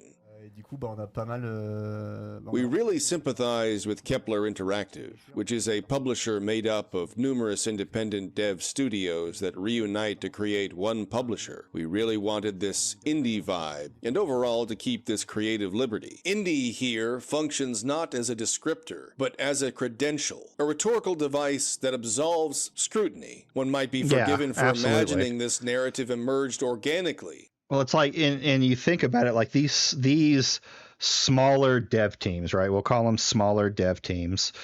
Well, it may not be the case in the case of Sandfall, but some of the other ones that they supposedly came together, or at least these artists that are feeling indie, like they're in the indie scene, are making a bed for themselves. They may not realize what that bed, some of these people may not realize what that bed is yet, because even they're not looking deep enough to see where the money pools are coming.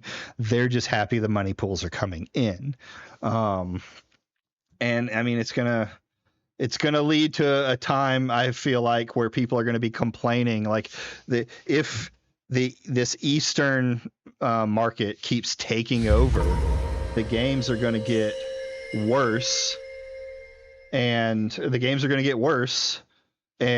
we're going to be complaining about the same stuff we were already complaining about. So that's why I dive into the true indie scene, even though that's not even fully baked, because Dave the Diver is a good example. You have to look at who is public. Like, look how deep Egad had to look to really see everything. I mean, there was stuff on the surface that you could see, but then the deeper you dive, the more egregious it seems to be. From fans and critics alike, moved by authentic enthusiasm. But media, as many of you already suspect, does not operate in a vacuum. Its gravitational fields are predictable. Legacy institutions echo one another. Influencers receive early access, embargoed talking points, and cultivated relationships. If you want to understand the mechanisms of legitimacy in today's industry, you don't start with the official statements. You start with the distribution lists. The industry does not need to lie. It only needs to circulate the same story through enough mouths that it begins to sound like common sense. Now let us briefly turn our attention to the phenomenon known as Pirate Nation. A fuller examination of this X account might warrant an entire video essay, or more fittingly, a case study in platform manipulation. But as this inquiry is focused on Expedition 33, we will content ourselves with a summary. For the uninitiated, Pirate Nation is an X user operating at the intersection of gaming news, political commentary, emulation advocacy, and low-effort shitposting. With a follower count of nearly 200,000, the presence of Pirate Nation looms large across multiple digital ecosystems. Pirate Nation is frequently cited in online forums and Discord servers as some kind of a legitimate source of both information and culture, a reputation that is not merely accidental nor entirely earned. The methodology of Pirate Nation is deceptively simple. The account screenshots news headlines, often just cropped enough to obscure any citation of author or outlet. No links, no context, and no path back to the origin. To the casual observer, this is also something that Indy does pretty regularly. Sometimes he will link them, but it's usually in like the case of Woke, and then he'll use that same team, that same news team or news website to, prop up that another game is failing. And it's the same news team doing two very different articles, one sounding like woke media and the other sounding like they're the source to believe. So which one is it? Resemble laziness, a byproduct of platform brevity. But to mistake this for inattention is to miss the point entirely. This is astroturfing by design. What we are observing is a deliberate method of traffic sequestration, a siphoning operation in which all information, regardless of source, is rerouted through a single personality's feed. It is the strategic presentation of curated information flows as though they were organic grassroots engagement. And supplementing this technique are what appear to be auxiliary accounts on websites such as 4chan, sock puppeting in the old parlance. These accounts serve the usual function: to echo, to reinforce, and to normalize. They create the illusion of consensus by staging applause. The opinions voiced by Pirate Nation thus do not appear to emerge from a singular vantage, but from a movement, one that is often referred to as based, a movement that is self-assured and conveniently aligned with certain ideological vectors. But there is a particular contradiction at the center of Pirate Nation that is worth noting. On the one hand, Pirate Nation performs as a devotee of Japanese culture, including anime aesthetics, nationalist tropes, and the occasional samurai meme. But this admiration is curiously brittle. It collapses whenever Japanese cultural actors express views or produce media that is out of sync with the worldview of Pirate Nation. Meanwhile, Chinese and Korean corporations receive conspicuously gentler treatment. They are rarely interrogated, often praised, and almost never subject to the same intensity of criticism. This asymmetry is not incidental. It signals something deeper about how culture war positions are brokered through algorithmic loyalty, not cultural coherence. In other words, grift. Pirate Nation is not defending a tradition. Rather, the account is selecting vectors of engagement that optimize attention. Attention, in the end, is the currency. Which is funny, this is something that Yorch has done too, and flat out admitted to. It's not about any passions that they may have for the gaming. It is literally about the just getting clout. That matters here. And of course, Pirate Nation follows larger influencers. Figures like Asmongold, Grums, Heel vs. Babyface, and Melanie Mack.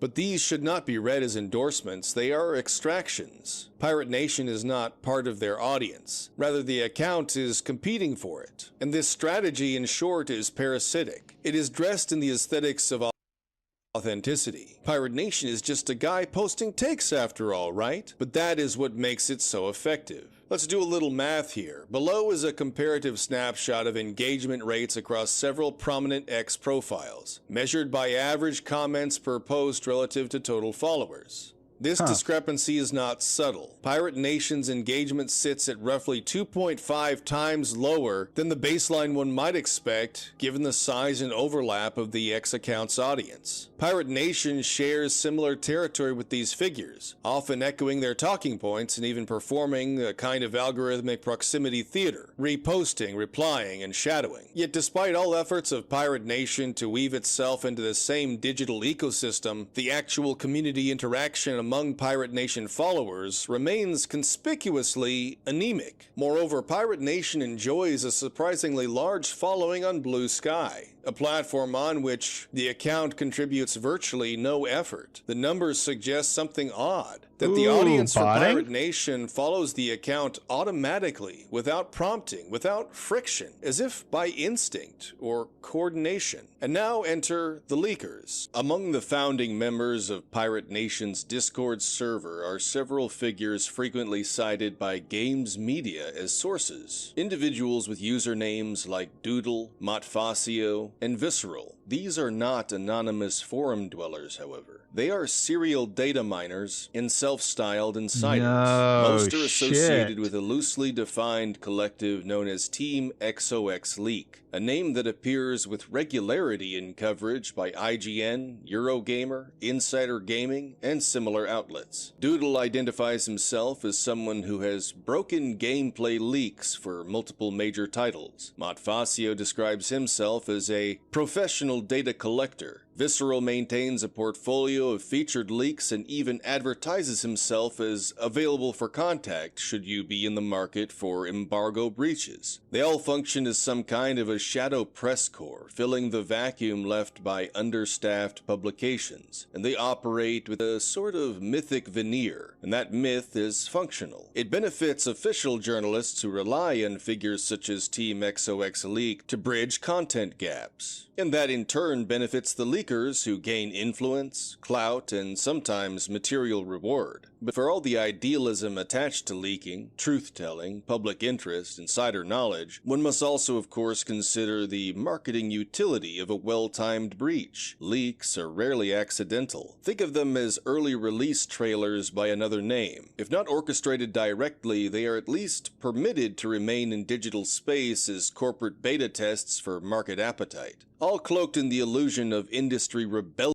Yeah, I've thought this for a while. I don't know that there's any direct proof to it, but there seems to be a lot of leaks nowadays for things. Now, some of them, I don't believe Indy ever gets any leaks unless he's in bed with some of these people or something like that. But yeah, I've definitely seen several leaks be that just doesn't seem organic. Like their QAnon for gamers. This is all about social engineering. It's all a huge psyop for the corporations to put their finger upon the pulse of consumer engagement. All this is to say that Pirate Nation's relationship with XOX Leak is not incidental to Pirate Nation's brand. For all intents and purposes, it is the brand. For without them, there is no reach, no scoop, and no narrative control. And so what at first appears to be a grassroots movement throughout digital space is in reality a clever distribution network. Now earlier I alluded to the unusually strong performance of Expedition 33 in East Asian markets. The explanation is in some ways quite simple. France holds an enduring allure in countries like Japan, Korea, and China, an aesthetic ideal wrapped in notions of elegance, art, and cultivated mystique. The Japanese even have a term for the emotional dissonance that can result when fantasy collides with reality. To borrow their term is to understand the game's tonal pivot, from early steampunk prototypes to a finalized vision clearly indebted to the Belle Epoque. In China in particular, Western luxury signals prestige. French aesthetics, architecture, fashion, culinary motifs carry aspirational weight, especially among the rising middle class. This is what gives rise to phenomena like white monkey jobs, where foreigners are paid simply to embody Westernness in ads or events. The logic is not about diversity, it's about exoticism as a market feature. And here the alignment becomes clear. To successfully penetrate the Chinese market, one needs more than localization. One needs institutional facilitation. Promotion by domestic tech giants is less a marketing decision than a gatekeeping function. China is not a free market. It is a curated one. Take Tencent, for example. The company has at least 7,915 confirmed members of the Chinese Communist Party embedded within its workforce. Its CCP committee is subdivided into 12 general branches, 116 local units, and nearly 100 internal CCP liaisons. Not employees in the traditional sense, but ideological officers. Oversight is not occasional, it is infrastructural. So when we see Expedition 33, a game with clear Francophile appeal, quiet links to Chinese adjacent funding structures, and a distribution pathway to Chinese platforms, we should not be surprised by its success, nor should we be naive about the machinery behind it. China's ongoing effort to poach international talent is also well documented. Developers are incentivized with better pay, clearer hierarchies, and an explicit absence of what corporate recruiters sometimes euphemize as cultural volatility. Diversity mandates are minimal. Political controversy is also discouraged. The target is creative output that has been optimized for global consumption, but also made domestically legible. In this light, the success of Expedition 33 becomes less of a Cinderella story and more of a coordinated operation, an elegant collaboration between state-adjacent capital, curated aesthetics, and of course, algorithmically guided influence networks. Pirate Nation in this configuration plays a role. A small one perhaps, but a strategic one nonetheless. And there is a term for this role in Chinese internet slang, Wu Mao, a reference to low-paid commentators who flood forums with pro-China messaging and discredit dissenting narratives. So for now, given the current shape of things, this is the play. Not because it's noble, not because it's efficient, but because it works. For the right people. You've no doubt heard the talking points. $50 for a game like this? Incredible value. A sentiment echoed, amplified, and memed across every platform like gospel. But let's drop the reverence for a moment. This price point isn't the result of some master stroke in production logistics, nor a revelation in lean indie budgeting. No, what we are likely looking at is subsidy disguised as savvy. Price suppression not by innovation, but by injection. Someone somewhere is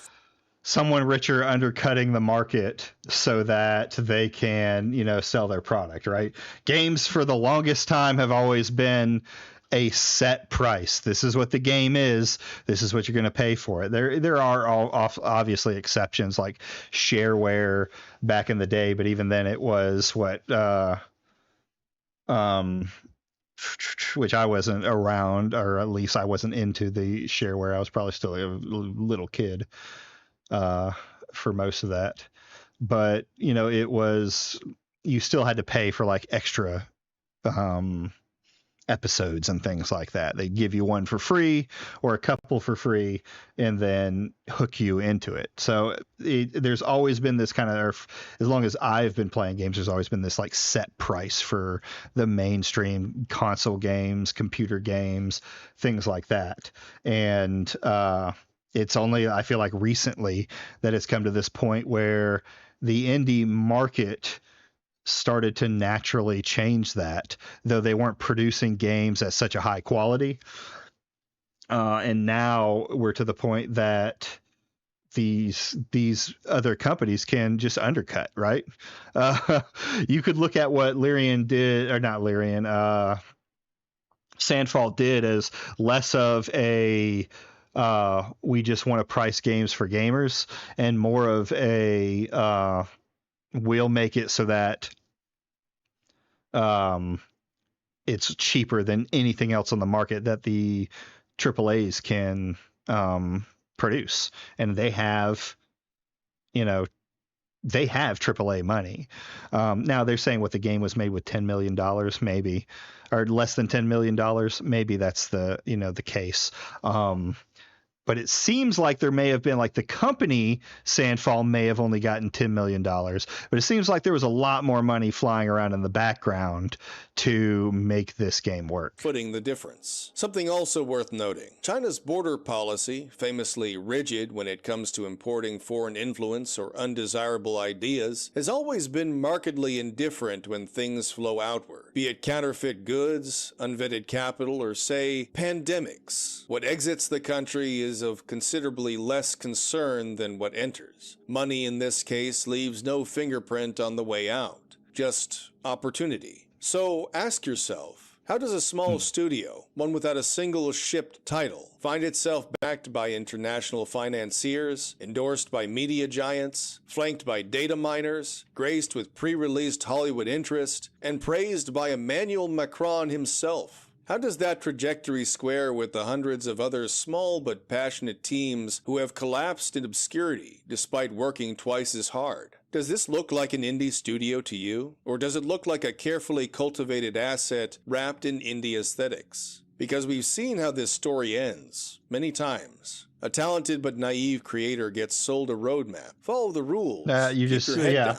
Check the boxes. Stay authentic. And he builds, he polishes, he obeys. 4 years pass. His game launches to silence. He looks around and sees no one left. The people who praised his discipline have vanished into the algorithm. And now his community is fractured. His studio has closed. And he is left with nothing but forums full of all of this advice, and yet his soul's been left chipped by betrayal. And so it is not enough to say, just work hard, or be passionate, or don't give up, because what is actually required is far colder insight, leverage, and a ruthless resistance to illusion. Because we now know the true path forward. Those within the highest echelons continually succeed, not based on merit, or artistic acumen, or ambition, but through deception, manipulation, and cowardice. Gaming is dead.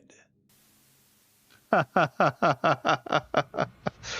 don't know about fully the gaming is dead, but definitely that idea of the independent artist is dead. Though I still have faith in the smaller indie market, because a lot of the games that I love are indies in the sense of like small development teams.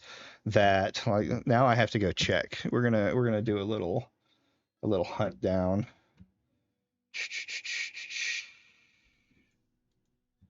Let me pull this up. Where are you? There you are. Let's see some of my favorite games.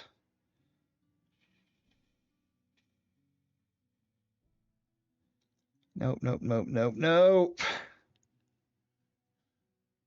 Caves of Cud. Caves of Cud is one of my favorite games. Let me see if I can. Store page. Hold on. Reading. Properties. Good video, Egad. I think it does point out a lot. The Pirates Nation one, I definitely think could be in its own video. But it does point out a smaller, whether it's connected to the broader groups that I'm not, positive of, but it definitely shows like a micro community that is doing the same thing and making big influences into games. Where is Steam? There we go.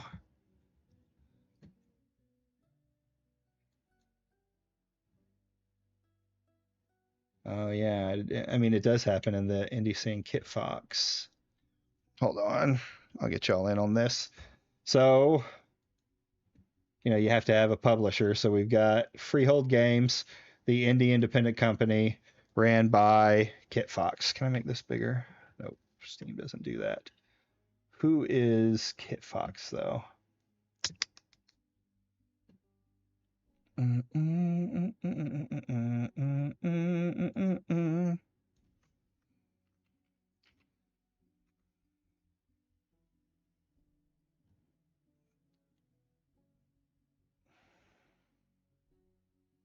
Hitfox Games. Let's do it that way.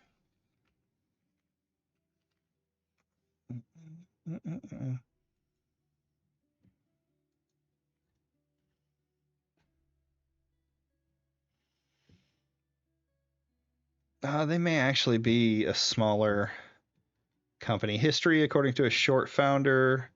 Well, how about that? Oh, Kitfox Games. Okay.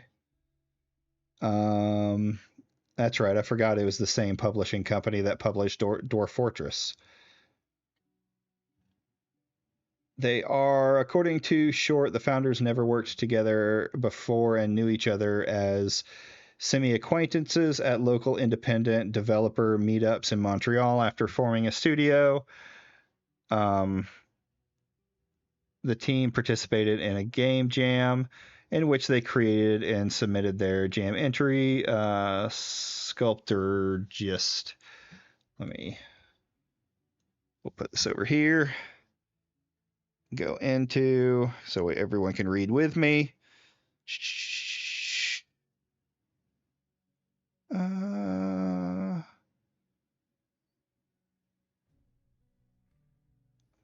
one is this? Oh, yeah. So we'll just go back to the truth about.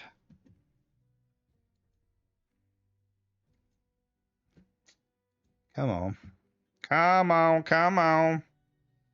Everybody. Here we go. Not that one. Wikipedia. There we go. Boom.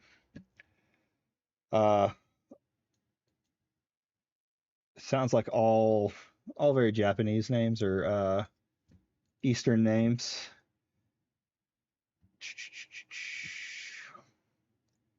Developed their first game, Shattered Planets,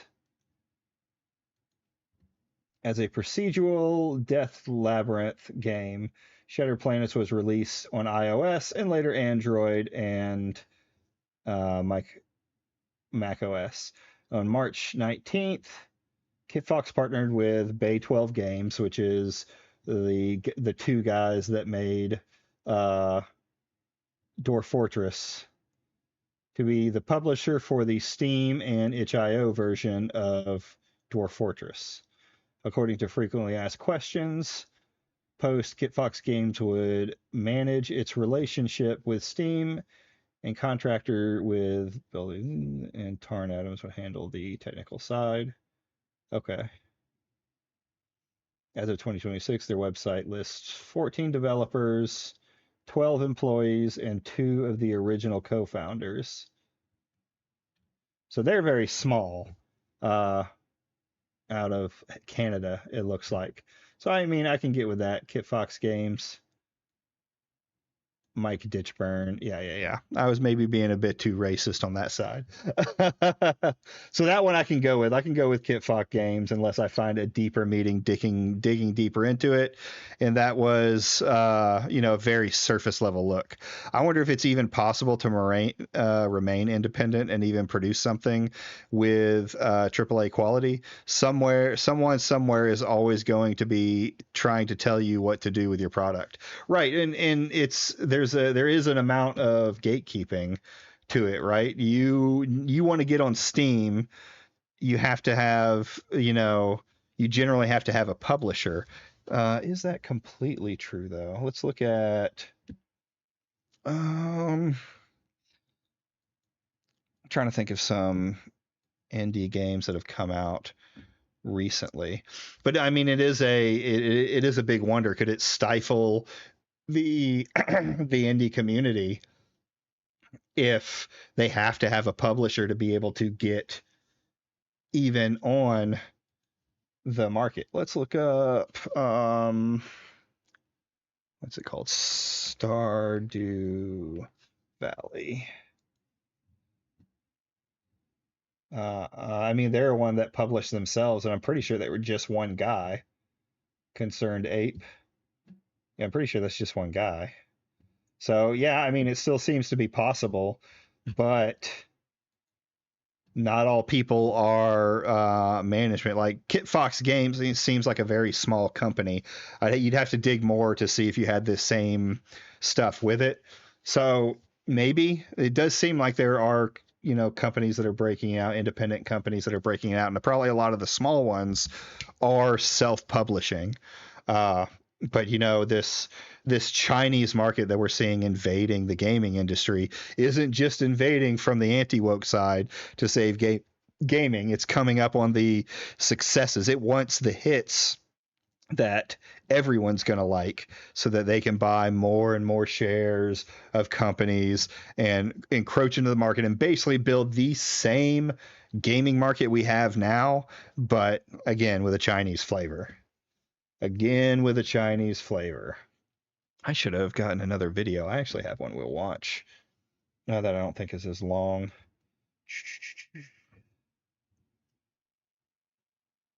That one's too long. We'll watch this guy. But yeah, good video, Egad. I put the video for anyone who wants to check it out in the description. So go down there and watch it. Think what you think for yourself without me yapping, and help Egad out. This video is brought to This is our buddy. Yeah, I saw your video where you're not making as many videos right now because you're taking up higher positions in your company, which is good. Now, when you see any posts by Pirate Nation, you know his angle. Well, I mean, I already kind of thought that. There's been a joke I've been saying for a while that a lot of these guys are plants, right? And clearly that's what he is. And in recent days with seeing Yorch just like come out and mask off and say that that's all he's doing is it for engagement, has just kind of put the nail in the coffin on like some of these other ones like Pirate Nation. You can still make an argument for some of these other guys, like maybe Endymion, but the way Yorch and JDA have also cut ties. Oh, did they? That's interesting. Well, yeah, because Yorch went crying back to the anti-woke, right? He was on the side of JDA until it didn't look lucrative for him, and he went back and begged for mercy from his current overlords, right? And now he lumps himself in with Smash JT every time he turns around.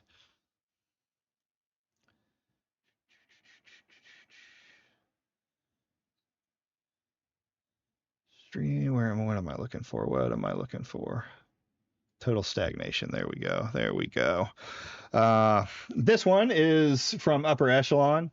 I like Upper Echelon, even though I have made one video basically blasting him for his defense of pirate software when it came to like harassment and things like that. I get it. He was coming from a passionate place, but generally I like the guy and I think he does decent videos. So let's watch this one. It's Total Stagnation, the AI Nothing Products. you by Surfshark. Stick around to hear more about the special offer they're providing to the entire Upper Echelon community. I cannot imagine figuring out how to raise a newborn.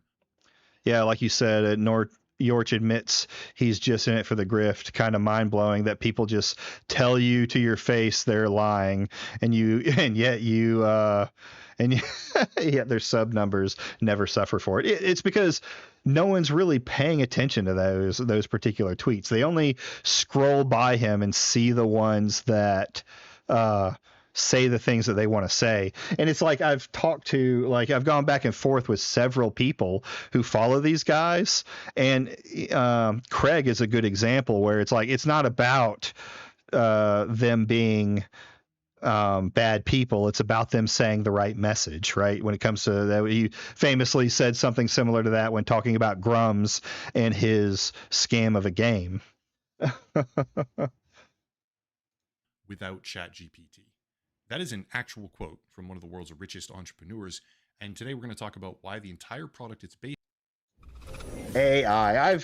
I've been skeptical of AI. I think it has its uses. Like, I don't begrudge people for necessarily using AI art things to do, especially with their own things, their own, say, YouTube channel, making PFPs, making stuff for D&D. I get to be where it's a problem when big industry and big tech is starting to adopt something like it, and it's still not in any kind of position to make good content. Like the Coca-Cola commercial, AI commercial, was just garbage. And with the adoption, like the government is starting to use, AI as well. I got a pop-up on my computer where it, use Gemini AI, it'll help you do better, when it's been proven over and over again that AI does not understand and does not, get things right quite a bit. This video is brought to you by Surfshark. Stick around to hear more about the special offer they're providing to the entire upper echelon community. I cannot imagine figuring out how to raise a newborn without ChatGPT. That is an actual quote from one of the world's richest entrepreneurs, and today we're going to talk about why the entire product it's based on is genuine garbage. Here we go. What is the actual purpose of ChatGPT, or Gemini, or whatever other large language model people are choosing to use right now? What's the reason they exist? Different people give different answers. Some might say efficiency or streamlining workflow. Others will say creativity because it allows people to make things or write things they otherwise wouldn't be able to. But right now, right here, for today's video, I want to make the argument that there is no purpose. I want to make the argument that large language models, on a commercial consumer level at least, are a solution looking for problems that largely do not exist. And because of that mindset, pretty much every single one of them will inevitably fail. First things first, I want to play an advertisement from OpenAI, which is being absolutely spammed across my video feed and streaming services right now. Here it is.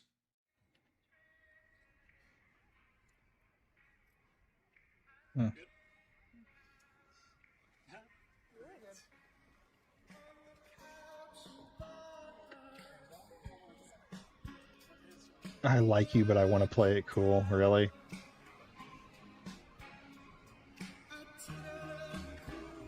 Yeah, I mean, this is the kind of slop they're trying to sell. What's your first impression? It's a commercial, so obviously the purpose is to entice new customers or users, but what's the actual message of that advertisement? A reminder, every innovation before it became commonplace is slated for a failure. True, but some of them actually are. Like we're talking about like crypto and NFTs and things like that. They're not people are getting rich off of them, but they're far more scams than there are any adoption in any real way. I mean, there's talk from the US government wanting to do that, though I'm not sure that that's even in play anymore. The problem is like when you look at the computer, and that's always what people want to focus to, because the computer was thought to be a novelty and it was going to be a failure. Is it actually was changing things, right? It wasn't just a novelty. You could type stuff. You could keep data on it. You could, eventually we got the internet. You can send emails. There were things that came up. What is the when you're seeing things like AI, like I have no problem with it being a thing that is building across, but it's becoming widely put into play where it's not, you're seeing the massive errors in it. It's known that ChatGPT and software like this is giving people the wrong information. People have lost their jobs over using ChatGPT. There are studies that I guess are starting to come out. I don't want to go into the studies because I have to read the legitimacy of them first. But there's significant problems in the way that it's being implemented, but it's just being widely implemented. And in this case, it's being pushed by the government. The government is taking a big company like Microsoft with Gemini and forcing it into their government stance. It's not this is the kind of corporate fascism that I was kind of alluding to area where the corporates are coming in and being like, you should adopt all of this. People are doing handshakes with each other, and then it's getting forced into the market. And I don't see how it's going to help the market when it can't pull data correctly from it, where it uses YouTubers as sources or Reddit or other things like that. This isn't the same thing as building a computer that may not seem like it has a reason yet, and it becoming slowly better and more commonplace. There's not things happening where the computer is lying to you. It's just not as efficient at this moment. And that's the problem that I have, is such the wide adoption and the push. It's a fight right now for whoever gets to be in the AI sphere, but what's the effects of no one actually thinking for themselves and just believing a AI system that might not be real, right? From an art perspective, while I don't really consider the AI artists like art into itself, there is an argument there that can be made because it's just art. But at the same time, I don't think it's producing quality that equals adoption by AAA companies. There's also the problem where we've had this problem over and over again, where industries change. The broad people lose their jobs, but there's nothing else for them to go into. Coal mining, and trying, then factory work, coal mining, pushing everybody into service industries where we just type at computers. And now the service industries are going to be going away because of automation and AI, right? So where are we drawing the line? Where are we starting to realize that we're causing a problem over and over again? Well, one of the more kind of a rant there aspects is that there's a whole lot of words without ever actually telling you how. The text going across the screen sort of reads like a recipe, but it's not a recipe, and that becomes abundantly clear when you actually look at a real one. This right here is a creamy garlic pasta recipe, and what you see right from the very start is that there are portions, there's time frames, there's heat levels, and descriptions of precisely how to achieve an end result. But if you then go back and look at the commercial, it has precisely none of that. Stripping away the completely useless filler content, which is most of it, what you really have, I should say, what you only have, is the name of a dish, nothing else. What this commercial successfully communicates is that ChatGPT is useful when it comes to basic ideation for you, but has absolutely zero value beyond that. Let's do a hypothetical here. Let's assume this is a real situation, which is obviously what the advertisement is going for, relatability, and then we'll go through step by step. Boy meets girl, boy wants to cook a meal. Instead of thinking about his own preferences, instead of thinking about what she may like, he asks ChatGPT, which gives him this output. Now what? Now he has to go find an actual recipe, because that's not what this is. He has to go find a real description of how to make pasta. He needs quantities, heat settings, timing, etc. And once he has all of that, then he can start buying and assembling ingredients. Let's say it goes well. He makes the pasta, the girl comes over, and then suddenly she says, "Wow, this is really good. Pasta is my favorite." To which he replies, "Haha, yeah, I know, that's why I picked it." No, because he didn't pick it. He's a passenger. He's a set of hands who asked a program to do the only creative thing involved and then merely assembled that thing so that he could communicate a certain mindset to her. If you want to go one step further, he actually wasted time by using ChatGPT. If he simply chose something that he personally enjoyed or that he knew she enjoyed and skipped right to the recipe stage, it would have been faster. And before someone tries to say, well, he can also ask ChatGPT for the recipe and the quantities, no, he cannot do that. Sadly, I have to do a bit of a summary for this part because a precise explanation would be like 6 hours long, but the basic version is that large language models will always carry the risk of hallucination. These hallucinations can be limited, they can be reduced, but they can never be fully prevented.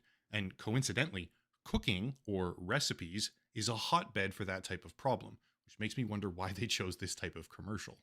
If you don't have pre-existing knowledge of how recipes work, how to cook certain dishes, That's kind of crazy that that's a hotbed. You wonder what else is like hotbeds for hallucinations and things like that. And this is what I'm kind of getting into. Like, I absolutely think there is a place somewhere with AI as it gets better, but what is that place?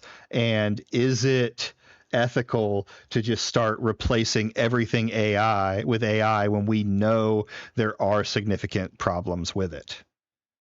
Control and what those dishes ought to taste. It's like, should we adopt a system for cryptocurrency when it's so full of scams, it's not centralized, or decentralized, excuse me. It's a very centralized market now, and everyone can follow every bit of money that you put into it on the market. Or as the U.S. government described, the people wouldn't be able to for privacy, but the government absolutely would be able to. It's like, because of how language models intrinsically operate, you must check every single aspect of whatever recipe it gives you, because the results could very well be horrendous. There's myriad examples of this directly happening, with disgusting, unhealthy, or even flatly dangerous recipe outputs. But without getting too far into the weeds, this is an advertisement from a company about their own product, where the product inserts itself into the decision-making process with the only effect of increasing labor and risk as it replaces basic decision-making by the user. That's not even a solution, and we're only just getting started. On a side note, also extremely relevant, I guess, given the current political atmosphere of the world, today's video sponsor is Surfshark. Surfshark is a VPN, virtual private network, and VPNs come with myriad benefits, such as helping prevent certain types of phishing attacks, DNS tunneling, DDoS attacks in particular, or mitigating data tracking/harvesting practices by all sorts of big tech companies.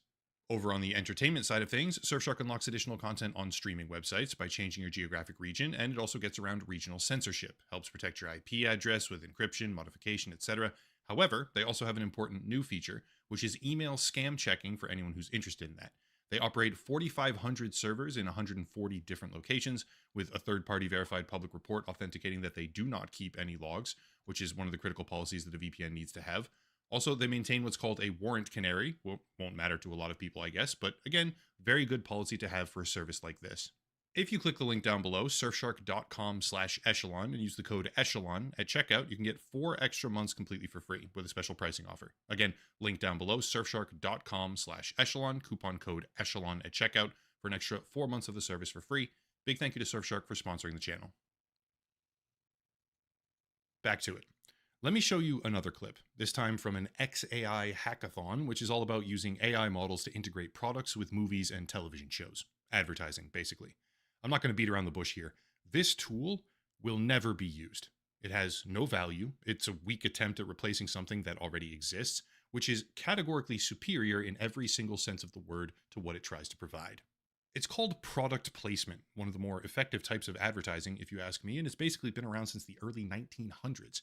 If you want an example, there's a scene in I, Robot where Will Smith gets a brand new set of Converse 2004 All-Stars, and then another scene later on in the movie where they get ruined and he gets all sad about it. Not always done super well, mind you, but product placement can be integrated with the very fabric of the film, attempting to attach specific... Yeah, we've seen product placement start to come up in, the video game industry too, especially with...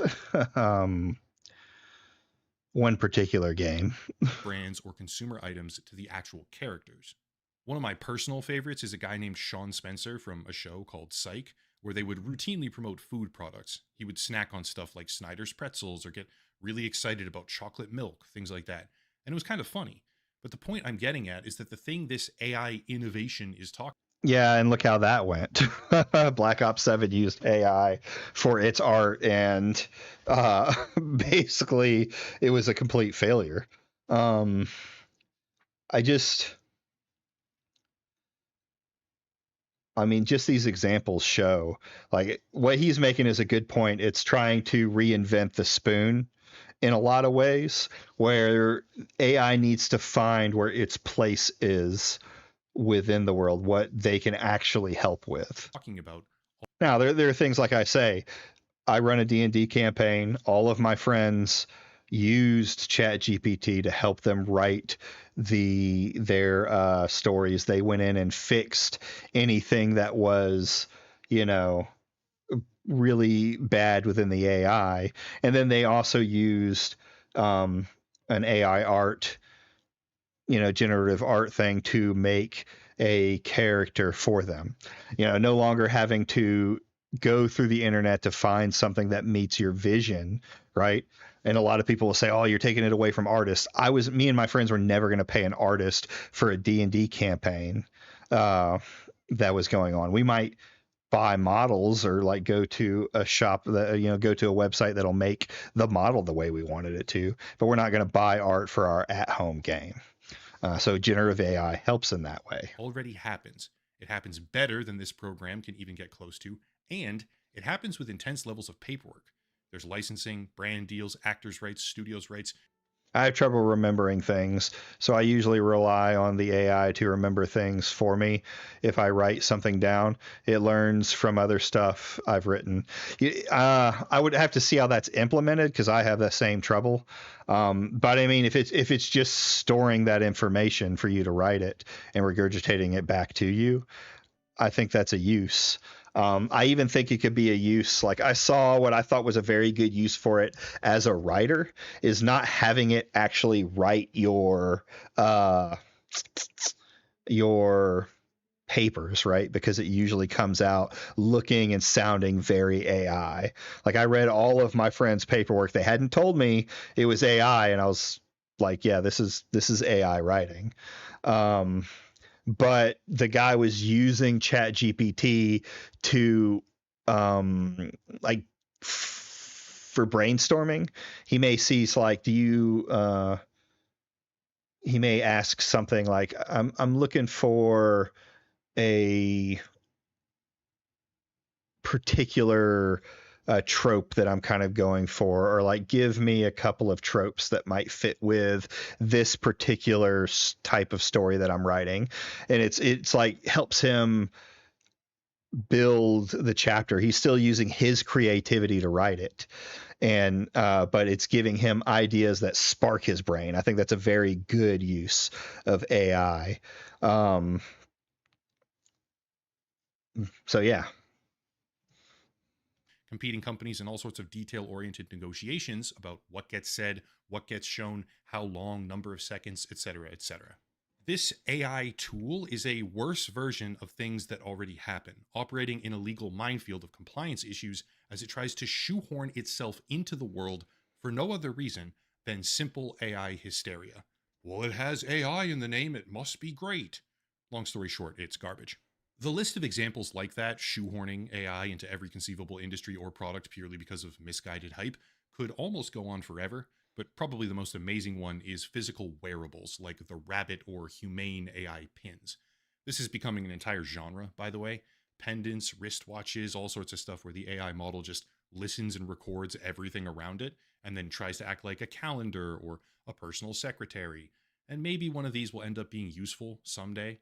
I can see glasses in particular being one of the products where a decent implementation of AI could end up being useful, but the lion's share of these wearables right now are trying to replace the smartphone by doing things worse, slower, and with a higher rate of errors compared to what smartphone apps already do, and what a human user is very easily capable of. Just to be clear, I'm not making the argument that AI in general is useless. I'm making the argument that on a consumer level, it's seeking problems that don't exist. On an enterprise level, big companies, data-heavy tasks, that kind of thing. On an enterprise level, AI probably will have value someday.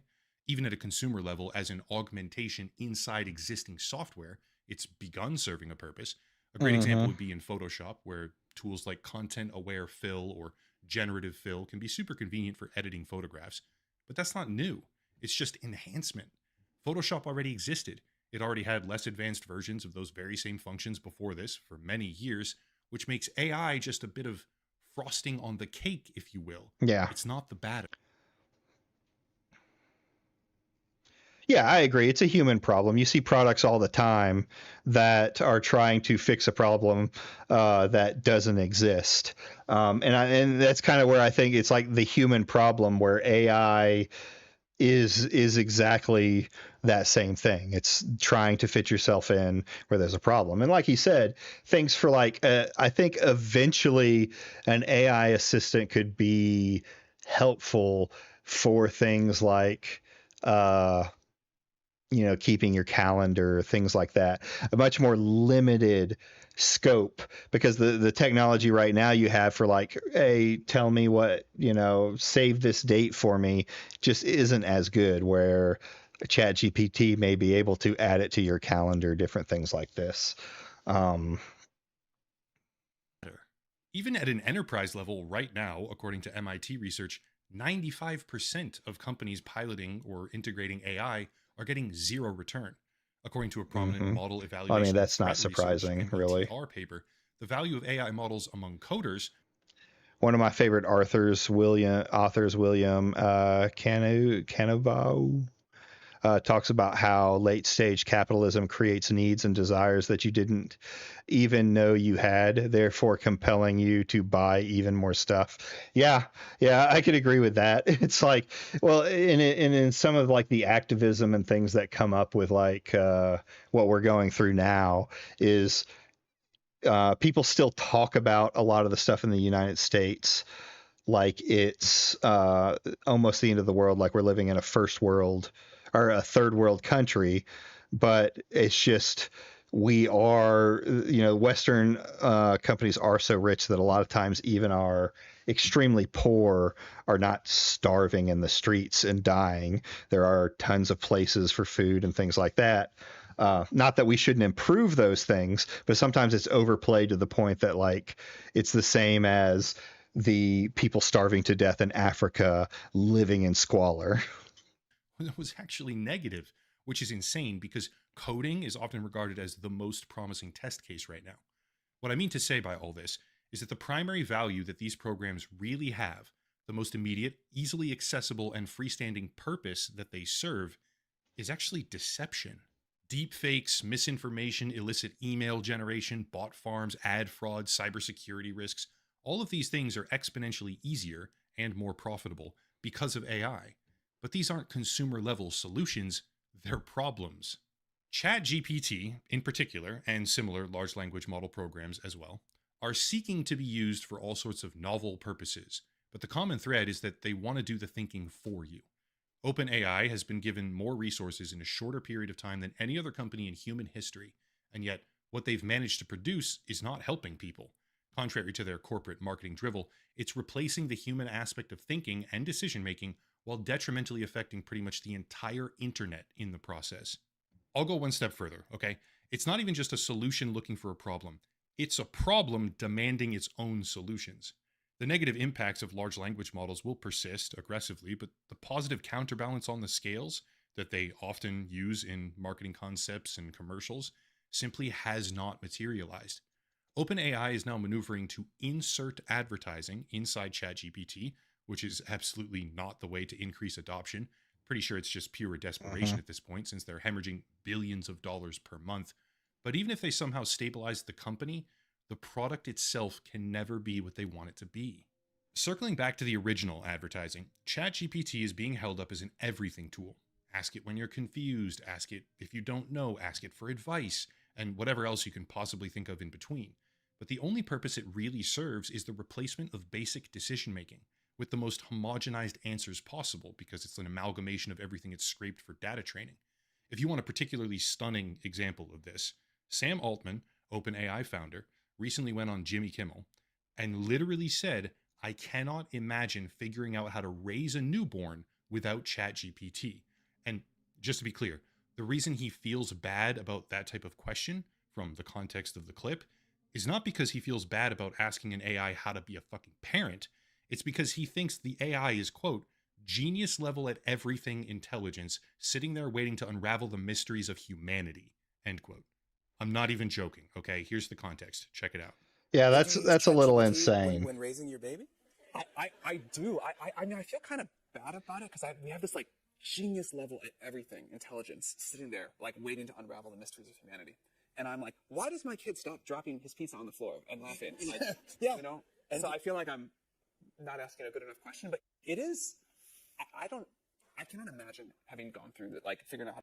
Yeah, and now like you have to keep in mind that this guy's career right now hinges on people adopting AI, right? To raise a newborn without ChatGPT. Clearly, people did it for a long time, no problem. Yes, but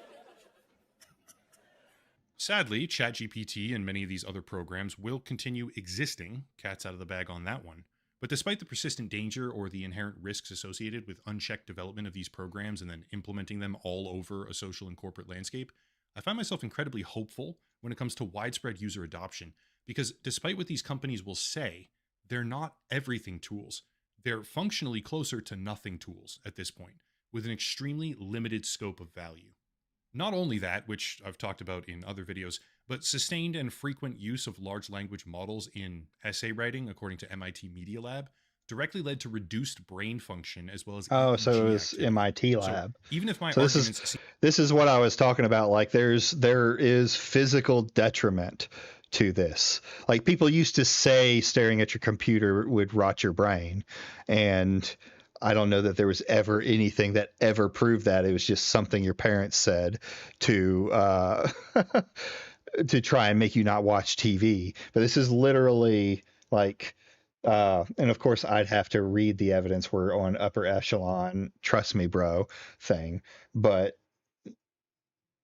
it seems it's world-changing events, and my pattern recognition will say we'll go with has thought about that too, because you look at when we moved from just the normal phone to the cell phone. I remember having all of my friends' numbers memorized, and I don't think I know a single person's phone number except my wife's. Because why do I need to store that information? I put it in my phone once and never look at it again. My wife's is one that it even took me a while to learn because I'm dyslexic as hell. So what are the there seem to be more negative effects than positive effects for the current implementation of AI, and even more so with generative AI, right? Seem like the epitome of old man shouting at clouds, or a Luddite argument, I guess. Consider the fact that you may very well mentally cripple yourself by overly relying on these programs for day-to-day tasks. Most, if not all, major language models right now are destined to fail. They will not make money, they will not replace our existing devices like smartphones, and the hype-driven promises will mostly fall apart or be forgotten. However, sadly, we are most likely stuck with all of the downsides. The slop, the spam, the degradation of trust online, and the knowledge that anyone or anything could be fabricated isn't really going anywhere. Pandora's box doesn't close. But in the end, I find myself hopeful.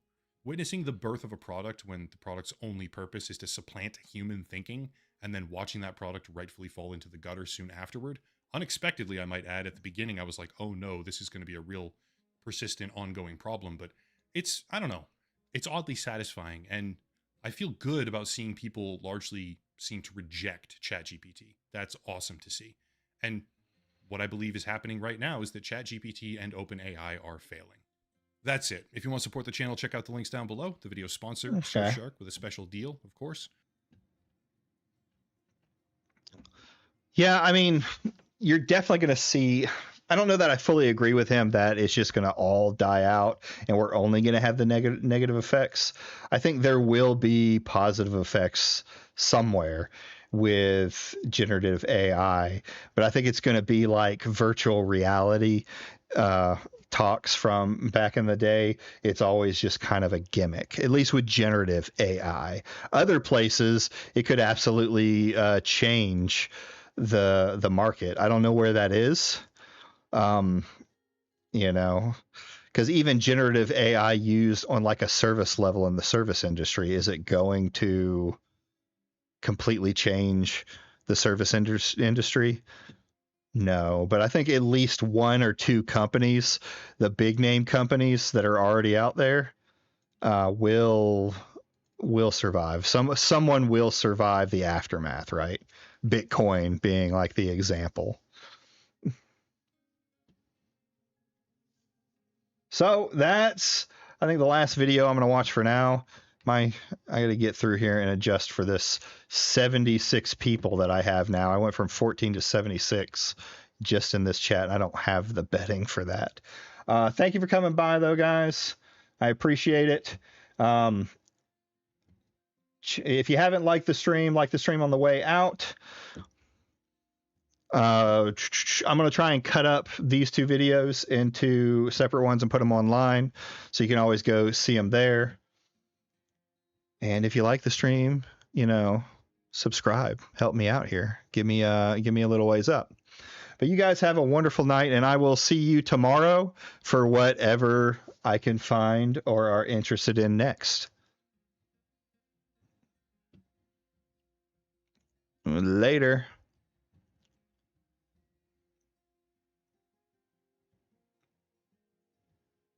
Thank you.